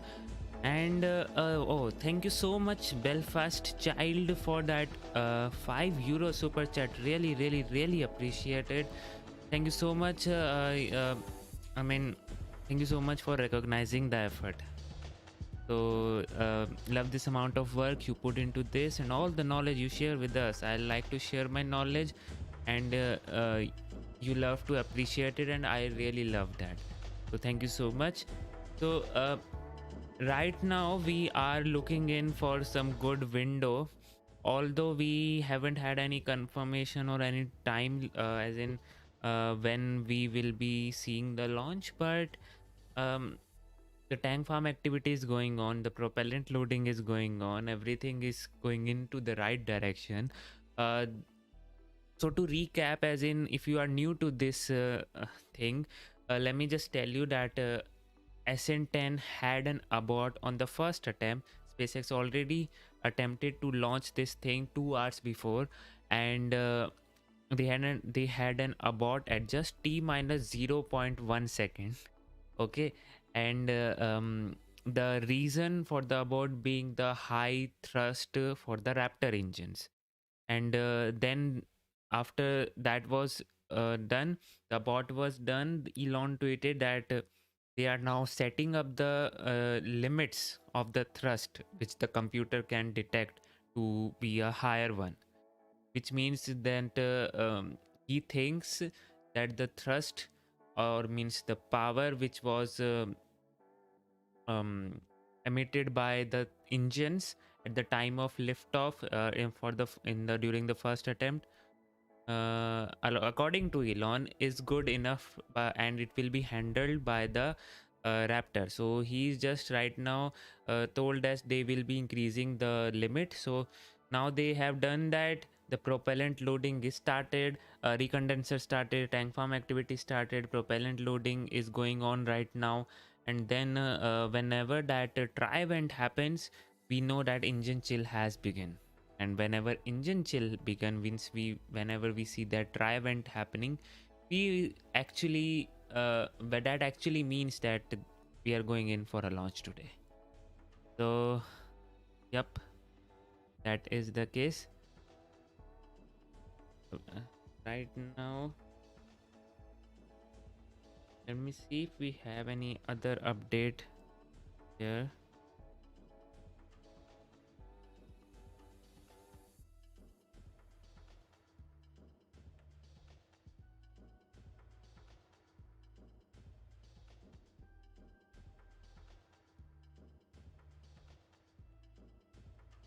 6:13 Eastern is the, and okay, 6:13 Eastern is the liftoff time, according to the sources. Yet I do have to confirm that, but looking like 6:13 Eastern. Now what is that in local time here?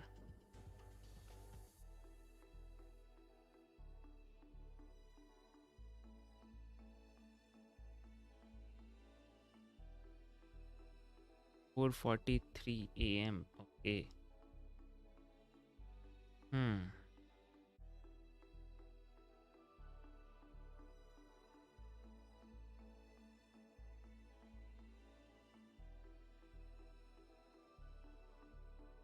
So according to that, we still have like 26 minutes until the launch happens.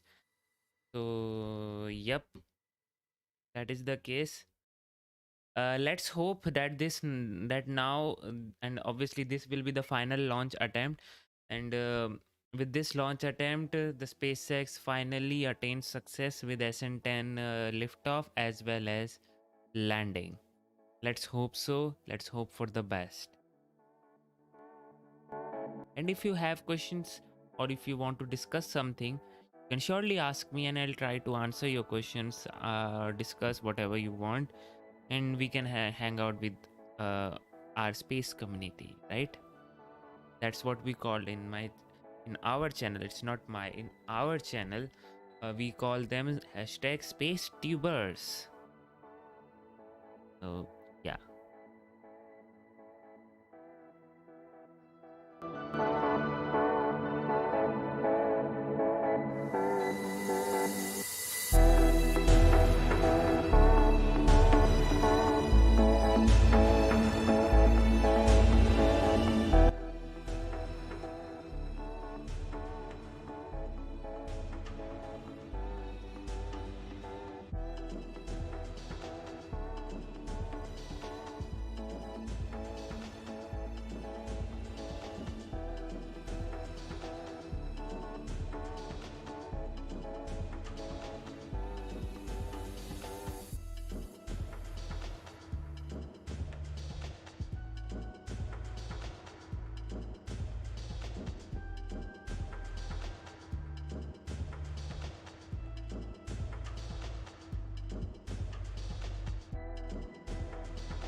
So guys, we are T minus 12 minutes until the launch, and everything is looking good right now. Engine chill has not begun, but um, yeah, it is looking good. And yeah, Catherine Berg says, could you please switch over to the closest cam and to the launch pad as before? Okay. The thing is, that will happen when we will have that stream. Right now, that stream is not up, so it will be up like T minus 7 minutes or so. Then we'll switch over to that. So you will get some close look at the Starship. Okay, don't worry about that.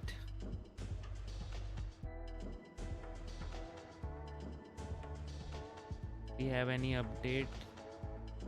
Just see. I'm really sleepy right now, but it's okay. Come on, give me the update.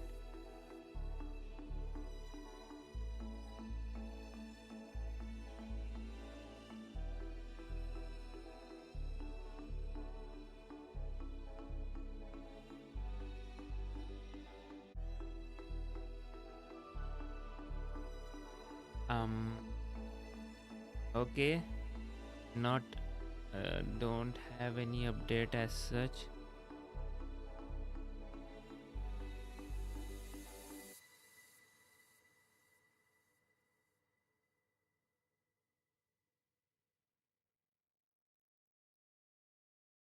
So methane vent has already happened, which means we are deep into the countdown.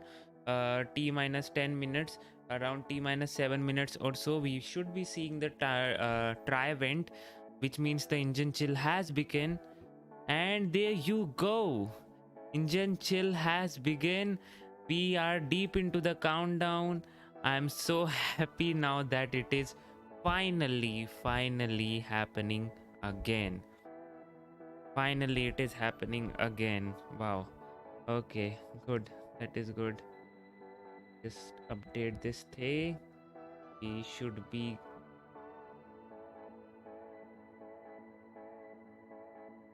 getting in some links from the SpaceX also now. 12 minutes to the launch. Okay, good. Let's see how this ends up now. Everything is getting prepared.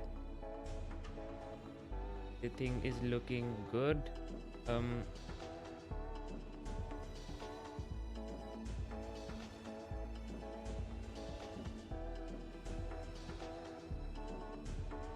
okay, no link yet. No worries. Engine chill has begun. Slowly, they are pouring the cold liquid fuel to the engines so as to prepare it to take the thermal shock, which will happen during the combustion of the fuels. So in engine chill, the fuel, the cold liquid, cold cryogenic fuel flows into the engines, into the turbo pumps, into the nozzle, and those parts which will you can say face that thermal shock and cool them down. And this is process you can say started at T minus 10 minutes or so. So at till 10 minutes the engine chill happens, so it maintains the temperature there and make it cold for 10 minutes around. So now T minus 8 minutes is finally happening.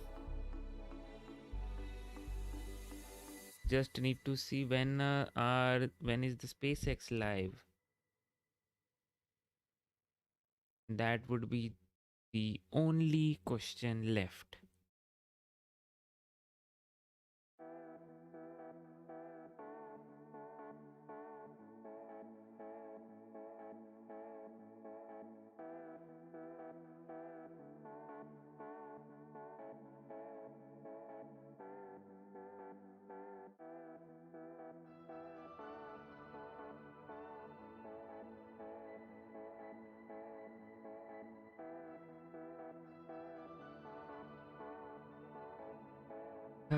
Okay, okay. Things are looking good. Things are hitting up. T minus 7 minutes now, and I have to hold myself together. I am. This is happening. Finally, let's hope nothing goes wrong. If that you can say that thrust that they have changed the limit, the upper level of the thrust, which they have changed the limit. I let's hope that does not change the fate of this rocket, and we see this rocket stand up and land in one piece.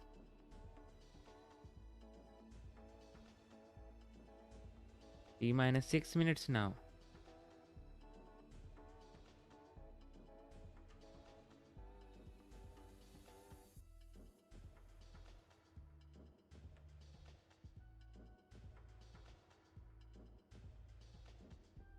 Oof.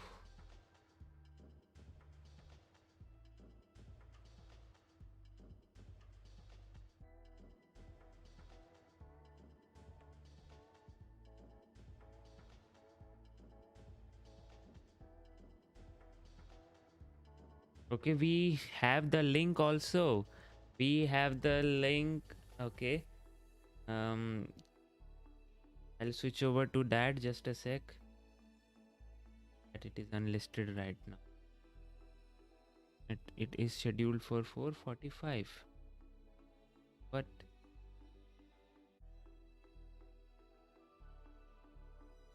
a bit awkward, but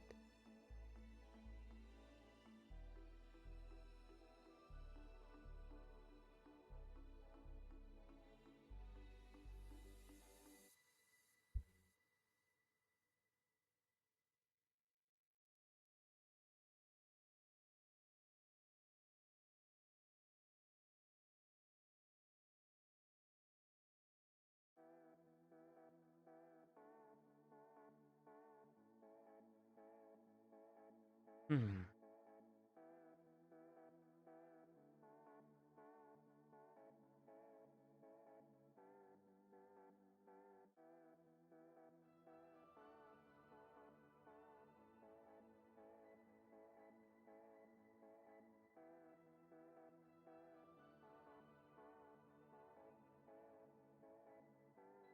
I don't think so. We okay. I actually need to update my timer. I think so. I think so. It is not. SpaceX is live. Huh? Is it? A sec.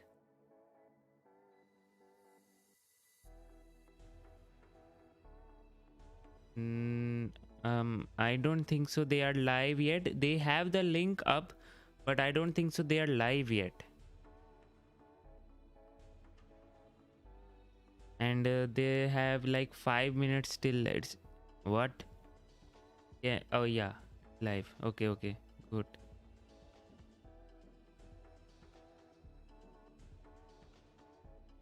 Now it's wow. Wow. They're looking so cool. We're at T minus 5 minutes to our second launch attempt of the Starship 10 test flight. We counted down earlier today, but the computer stopped the countdown just before liftoff when the total thrust of the Raptor engine slightly exceeded the allowable limit. The SpaceX team determined the engines are good, and we decided to make another launch attempt. This will be a test flight of Starship to an altitude of 10 kilometers. Our goal is to gather data as the vehicle descends back to the landing pad on how well the flaps work to control the vehicle while it is horizontal. This again is Starship 10, one of a series of test vehicles that we are building to gather this data.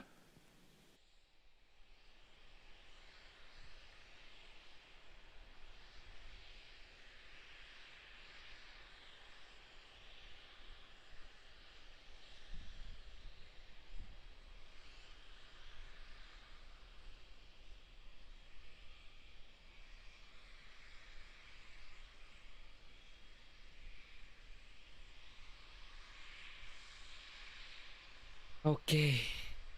This is happening, guys. The view is looking so phenomenal right now. We are T minus 3 minutes and 42 seconds until the liftoff. Everything is looking good. Trivent is working as expected. I mean, the engine chill is looking good. And let's hope we actually get this thing fly and land successfully.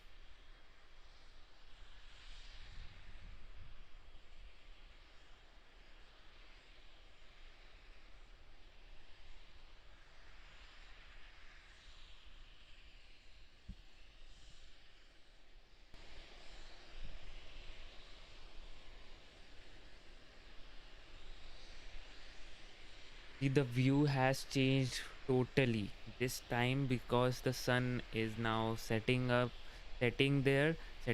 there, and it's almost 6 p.m. there, and now we are actually seeing the flight. That would be so cool to see in this view also. Maybe it will light up the sky a bit. Minus 2 minutes 30 seconds. Finishing up propellant loading, and we are now closing the fuel and LOX fill valves to the vehicle. Everything continues to look good on Starship 10.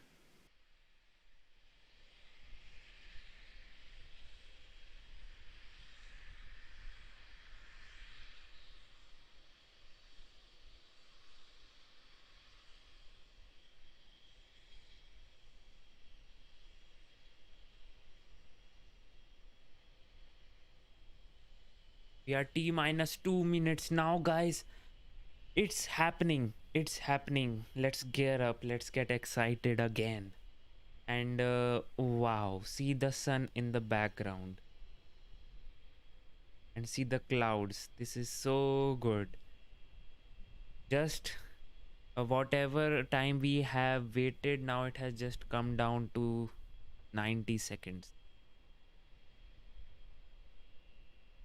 This is happening. Okay.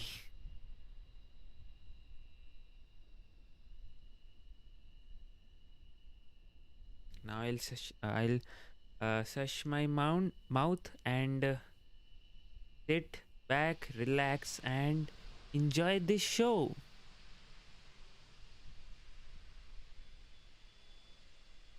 T minus 1 minute and counting.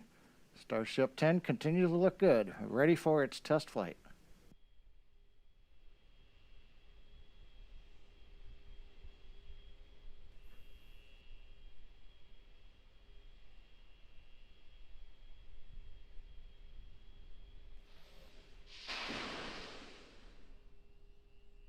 What was that? Did you see that GSE had something fully that is not affecting the rocket?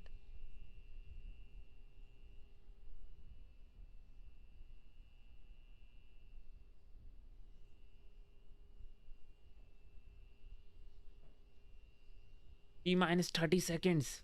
T minus 30.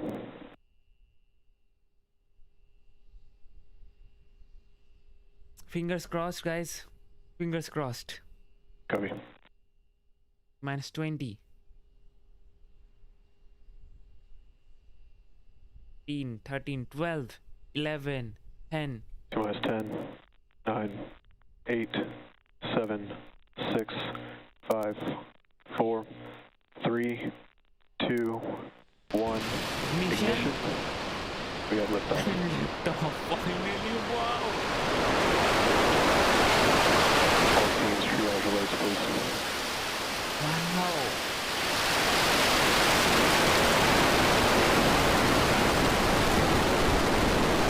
How you going so far?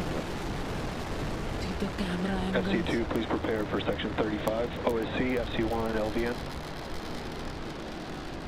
It's actually lifted off really, really very Plus slowly. 30 this time. seconds, Starship 10 has liftoff. It's headed to 10 kilometers on its test flight from Boca Chica in Cameron County, Texas. Okay, that's supposed to happen. Maybe. Everything is looking good. Starship is looking good. We don't have another engine cam also, but Starship is looking good. It is going in. Wow.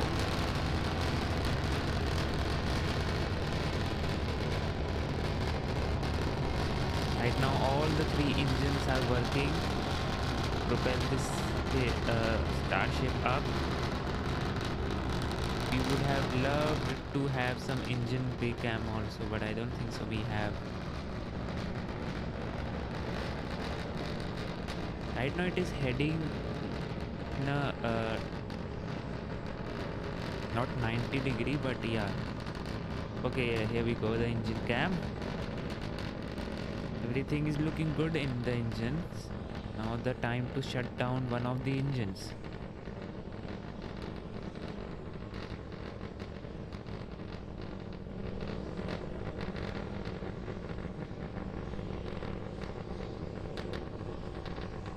Coming up on T plus 2 minutes, we're getting ready to transition from 3 engines to 2 engines firing on Starship.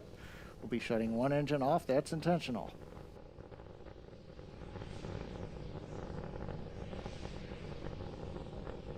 They haven't. Okay, first gone. First engine shut down. That was good. And that fire is nominal. I would love to have a view of the engine bay cam. Oh, yeah, here we go. Looking good, but one of the engine is having the orangish plume. Hopefully that is nominal only. Let's hope everything is right now. It is everything is going good.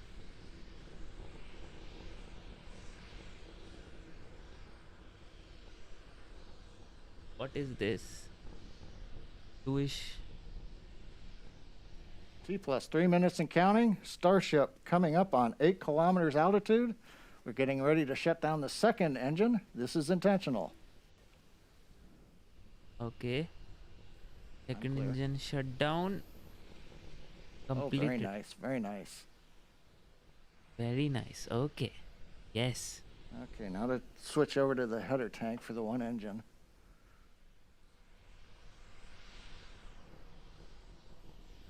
Wow.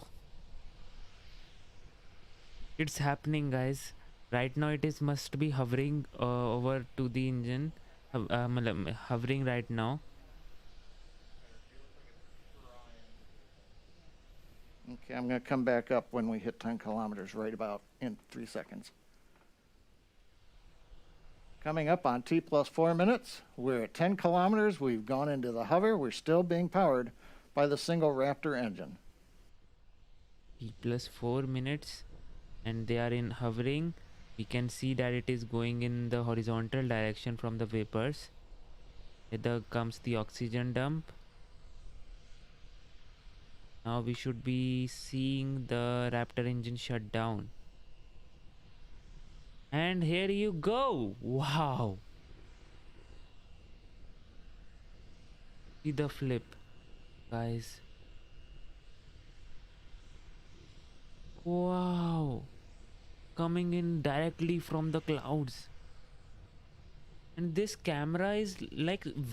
T plus 4 minutes and 40 seconds. Starship has transitioned. It's flipped to the horizontal mode, beginning the descent back to the landing zone. Now is the time for the SN10 landing. Let's hope this time it nails it and it is actually standing on the launch pad. Please. It is happening. Now is the time. Right now it is maintaining the altitude. Maintaining the orientation with the aft fins. Think so. That is going good. And they will be lighting up all the 3 engines and then shutting off 1. Let's see. Oh man, I'm getting so much excited.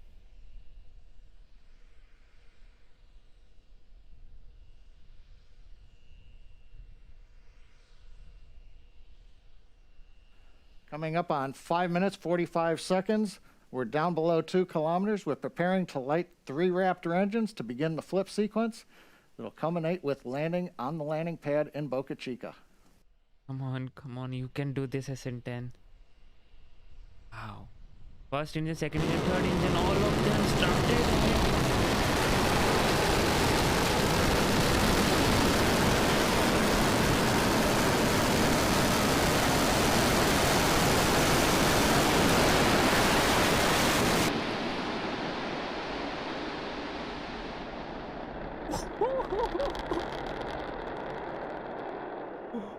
Oh man, it finally happened. Please, please, please, it is standing. It is standing, Knight.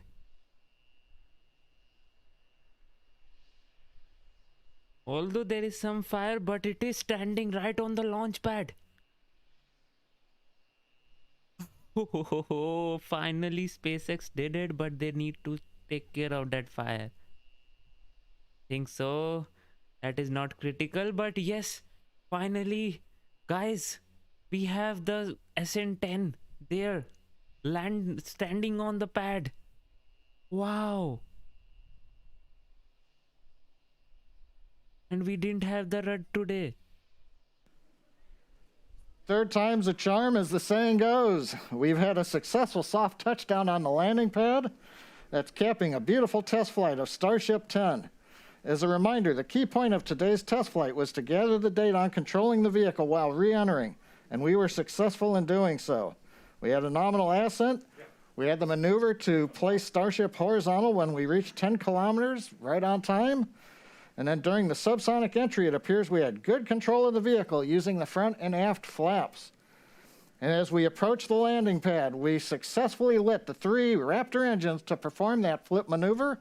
And then we shut down 2 of them and landed on the single engine as planned, a beautiful soft landing of Starship on the landing pad at Boca Chica. Also, a congratulations to the Starship team in Texas. They've steadily increased the test launch cadence over the course of the program and have delivered some of the most exciting test flights many of us have seen in a long time. The Texas team has several more suborbital test vehicles in build, with number 11 ready to roll out to the pad in the very near future. It's an inspiring time for the future of human spaceflight. Thanks for joining us today, and we hope you'll join us for the next test flight of Starship 11. Oh man. I can't believe my eyes right now. What did we just see? I mean, no, this is not possible. Seriously, man, wow.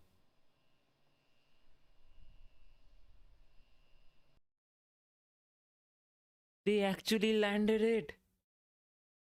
It was totally worth it. It was totally worth it. Although I would love to see that fire. What was the issue with the fire? I would love to see that also, but I guess wait a sec. Let me switch over to the another channel.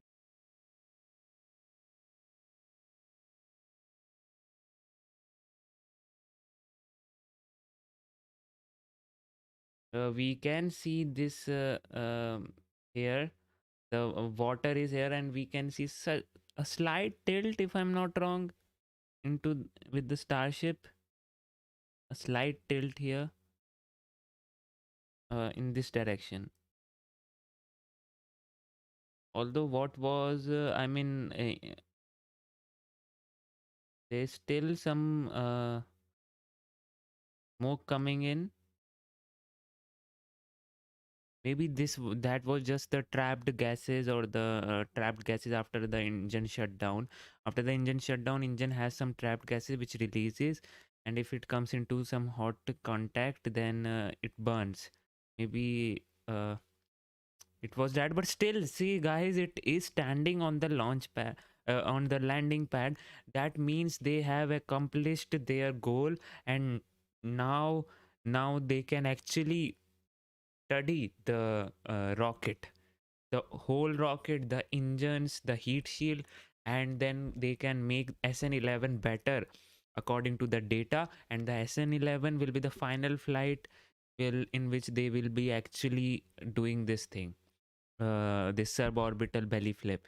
And then with SN15, I don't think so they would be required. Maybe SN15 will also do one thing, because SN15 will have some major design changes. So material changes, 3 mm steel will be used, I think so. So maybe there will be used with the SN15 they will be doing it. But if SN15 is successful, um, they will surely look into making the super heavy booster, I think so. that will happen. So if we go and check some other streams here,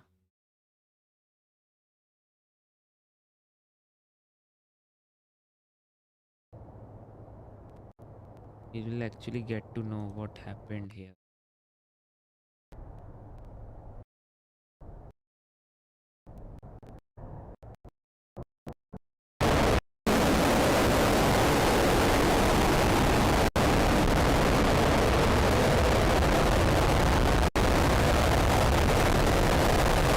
Okay. The fire which actually, okay. So from this shot, we were able to see that the fire actually happened in the LOX dump, means in the vent.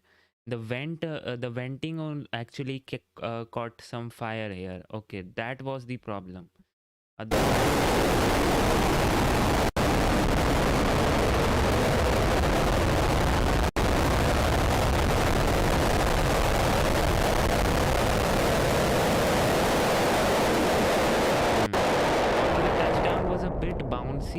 This was a clear shot from here, but other than that, everything is cool. I would love to see a zoom cam onto the legs of this rocket. Seriously, wow.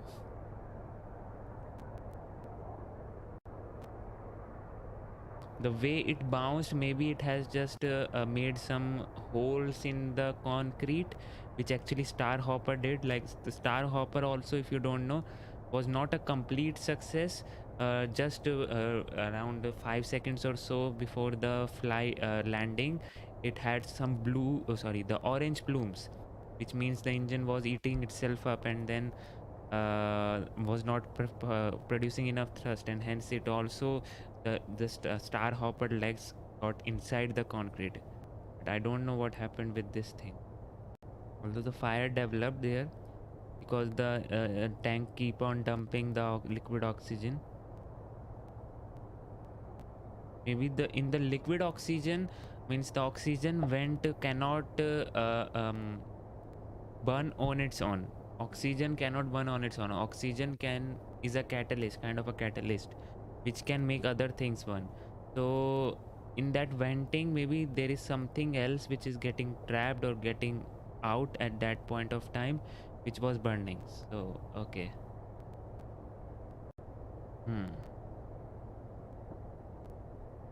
Yeah, I can check in for another.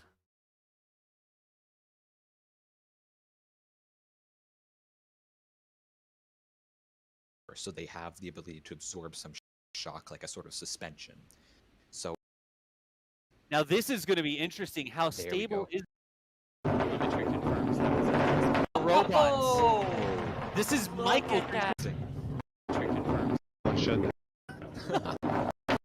The rust. You mean? Wow. Here we go, flying on one. All right. All they are. Translate. Here we go. Oh, look at that! You can really calculating there. Back over itself. I really want to see the time at which. Yeah, there's a Starship in every camera that I can show you. As a reminder, all 3 Raptor engines will reignite to be shot. Close-up shot. Here we go. Okay, here's the time. Come on, SN10. Come on, oh, there's those 2! 1, 2.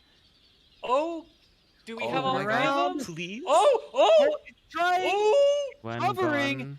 That down was to the final landing engine. Single engine. Oh! Was that intentional? Oh my god, the Should legs. land on Are one we seeing engine. some Oh! green stuff there? Landing leg deploy. Oh my god! You can do it! Is it gonna stay? Oh my Is it god! landed? It did it! No! It did it! Okay. It's on the still ground! vertical. It's vertical! Okay. It's So lab padres cam was the clearest one, I think so. What about?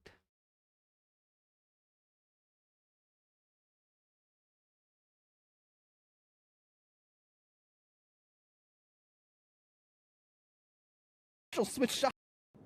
I'm not gonna lie.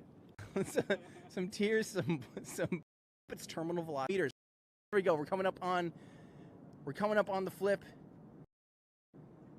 Here we go. There it is. Engine relight. Looks good. Oh, it's looking good, guys. This is it.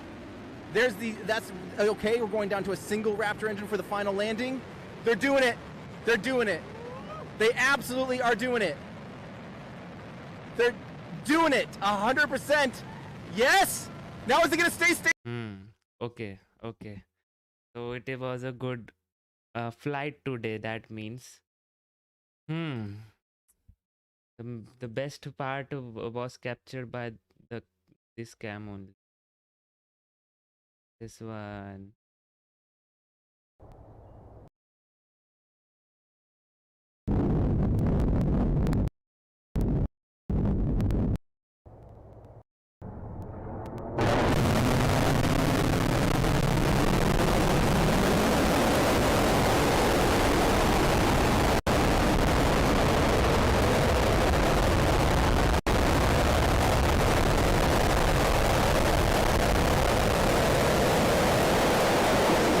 Bouncing here.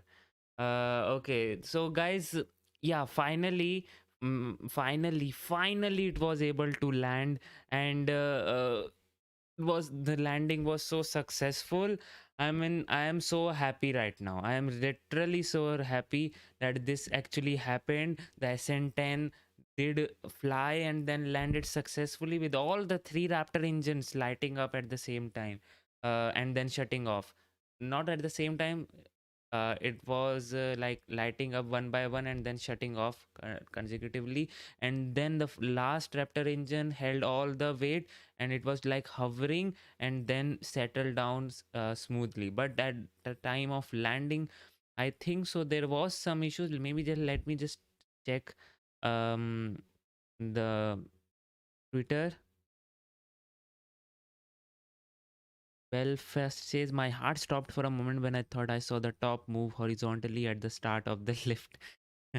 Exactly. I also thought something like that. SN5 and 6 had tilt also do collapsible legs. Yep. The Starship has that collapsible legs. It is not a problem as such, but the SN5 and SN6 had the center of mass offset, and that explained the reason for that tilt. But for this one, I don't think so. There was supposed to be a tilt. That's what I'm trying to say. Heat shield test. Heat shield. Oh yeah. Uh, did we see the heat shield attached to it? Is not at the. Is it on the other side?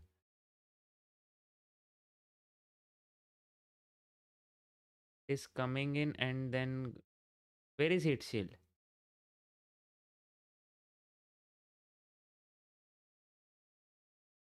Where is the heat shield? Is it on the other side? I think so. It will be on the other side only. As it can't happen. It can't happen like it will drop the heat shield in the midway.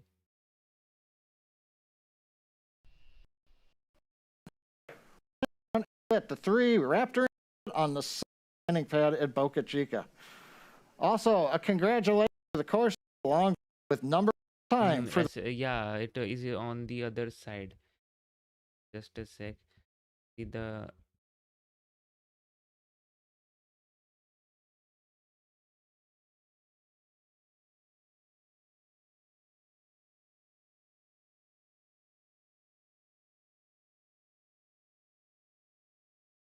yeah, here you go.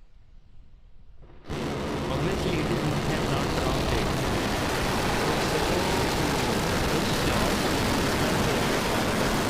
Okay. One gone, 2 gone. It happened so quickly. This gone. Then the time, and that time on. Oh, that explains the fire. Actually, that actually explains the fire. Why there was a fire in beside inside that vent, because there were two engines shut down consecutively, and that means the trapped gases, the amount of trapped gases was more. So yep.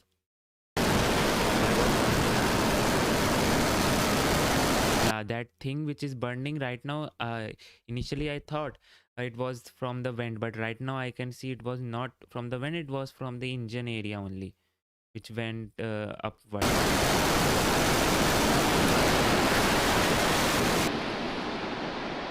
10 on 10. Just check the Twitter for a sec. This is 10 on 10 right now.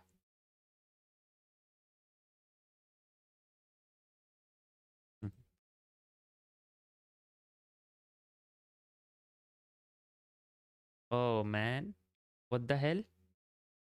Oh, did this happen? What the hell? No. Has this happened? Seriously? There is. Yep, we can't see anything here. What the hell happened here? Those who have missed it, they have missed it now. Those who have left the viewership right now. See?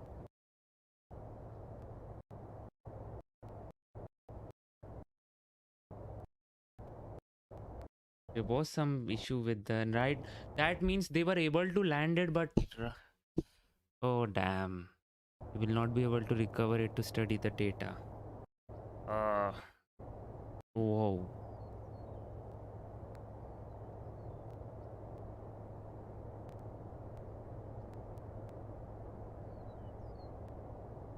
What the hell?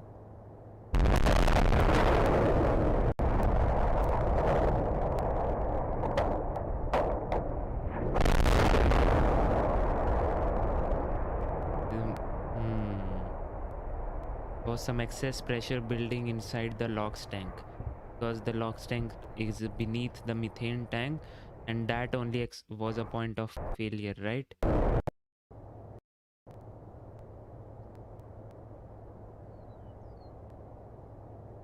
Whoa, man. Yep, the LOX tank exploded. Because I think there was some problem with the maintaining the pressure. Oh man. Do we call this a RUD then? Do we call this a RUD or what?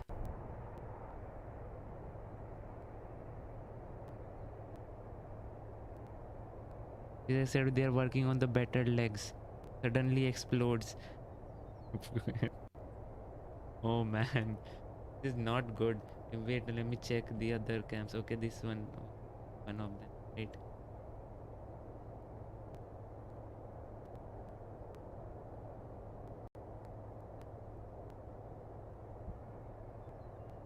Was not supposed to happen, but whoa, COPVs and everything. This is so cool in the one way, but other way it is not good. And people, if people are thinking that the flight termination system got activated, I don't think so. That was activated because the flight termination system is installed somewhere here, and we could see the point of failure was here. So I don't think so. Actually, the LOX tank only exploded.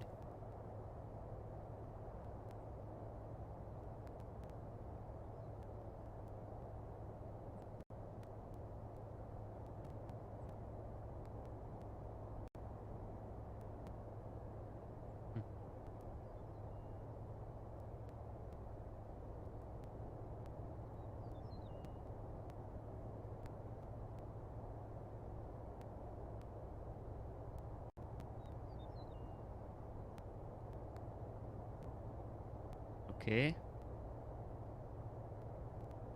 This is a success only, that means. It is actually they were able to at least out of sight inside a tank. Okay.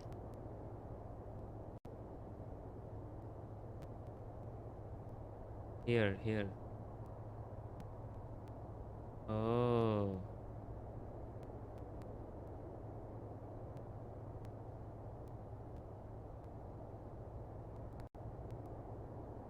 Wow. Guys, this was supposed to be fully empty right now. Okay? And then also it was able to make such a big boom. Footage, don't we? We need to start dumping footage. Oh God, it just blew up. It just blew up. It just blew up. What? What? Okay, yep. That is the case, guys. I told you. What would happen if it sticks the landing and then afterwards, like 5 minutes or so, it decided to tip off. I thought it would tip off, but right now, what it did, it blew off. Wow.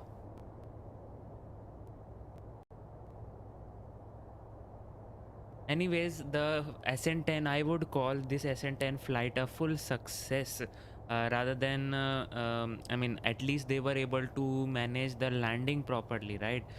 They were able to guide the rocket to the landing zone, and they had the enough thrust to weight ratio also, because it was at the time of landing, it was literally hovering over the landing zone. And then there was some issue with the Raptor engine only, because when it was landing, we could see the Raptor engine suddenly turning orangish in color, means the plume suddenly turning orangish in color, which actually happened with the Star Hopper also. And yep, so that is the case. Huge fire affected lateral from the base and became unstable and exploded. A huge fire effect lateral from the base and became unstable and exploded from the Raptor zone. Okay. Spontaneous combustion. Okay. I get it, Angel. Whatever, but I think it is a successful flight only.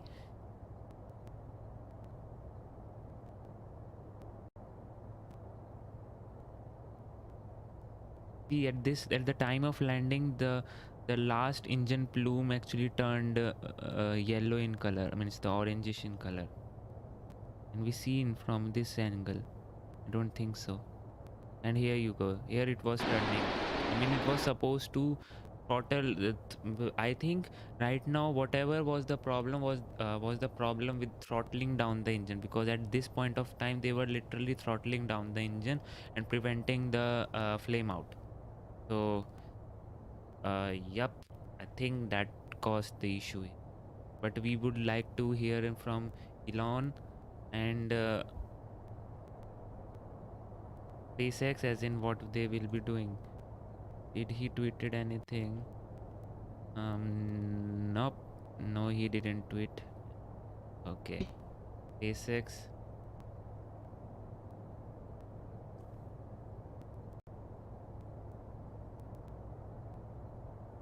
Nothing.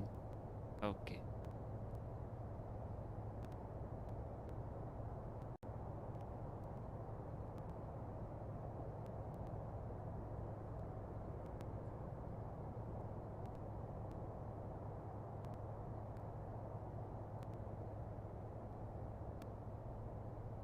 Okay, I think so. Now I can end the stream finally. It's 5:15 a.m. and but guys, just remember one thing, that this SN10 was literally standing on the pad. Just remember this thing, and whatever happened afterwards, that no one expected, but at least they will be able to get some data also. They got additional data with this landing, and they got data as in not to make it explode the next time. See, this is the problem. Now this is actually the problem. They really have to solve this issue. I mean, explosion after the landing is really a bad problem. I mean, see, people say that there is an explosion during the landing process, right? Because it is not able to land properly, right? But what if you are on the Starship, it landed properly, you are sitting there, and because vehicle needs to go into safe mode, so people can't approach it directly. You are just there, and suddenly this happens. This is not good. When the vehicle is on the pad, it should not explode at all. So they have to ensure this does not happen again. So SpaceX will surely ensure that. And with SN11, we can expect a complete success now. SN10 was like a preliminary test in which they got all the data needed to correct their approach, their flight profile, or their throttle ability, and maybe make some changes in the Raptor engines. And now we will come in with SN11 flight, and let's hope that will be a complete success. But literally, I can't believe my eyes that I saw SN10 standing on the pad. So yep, that's a success for my side. So yeah, it was really a very long stream. Now I can go and end this stream, and yeah, until then, this is Piyanshu Rohila. You just saw Rocket Gyan. Stay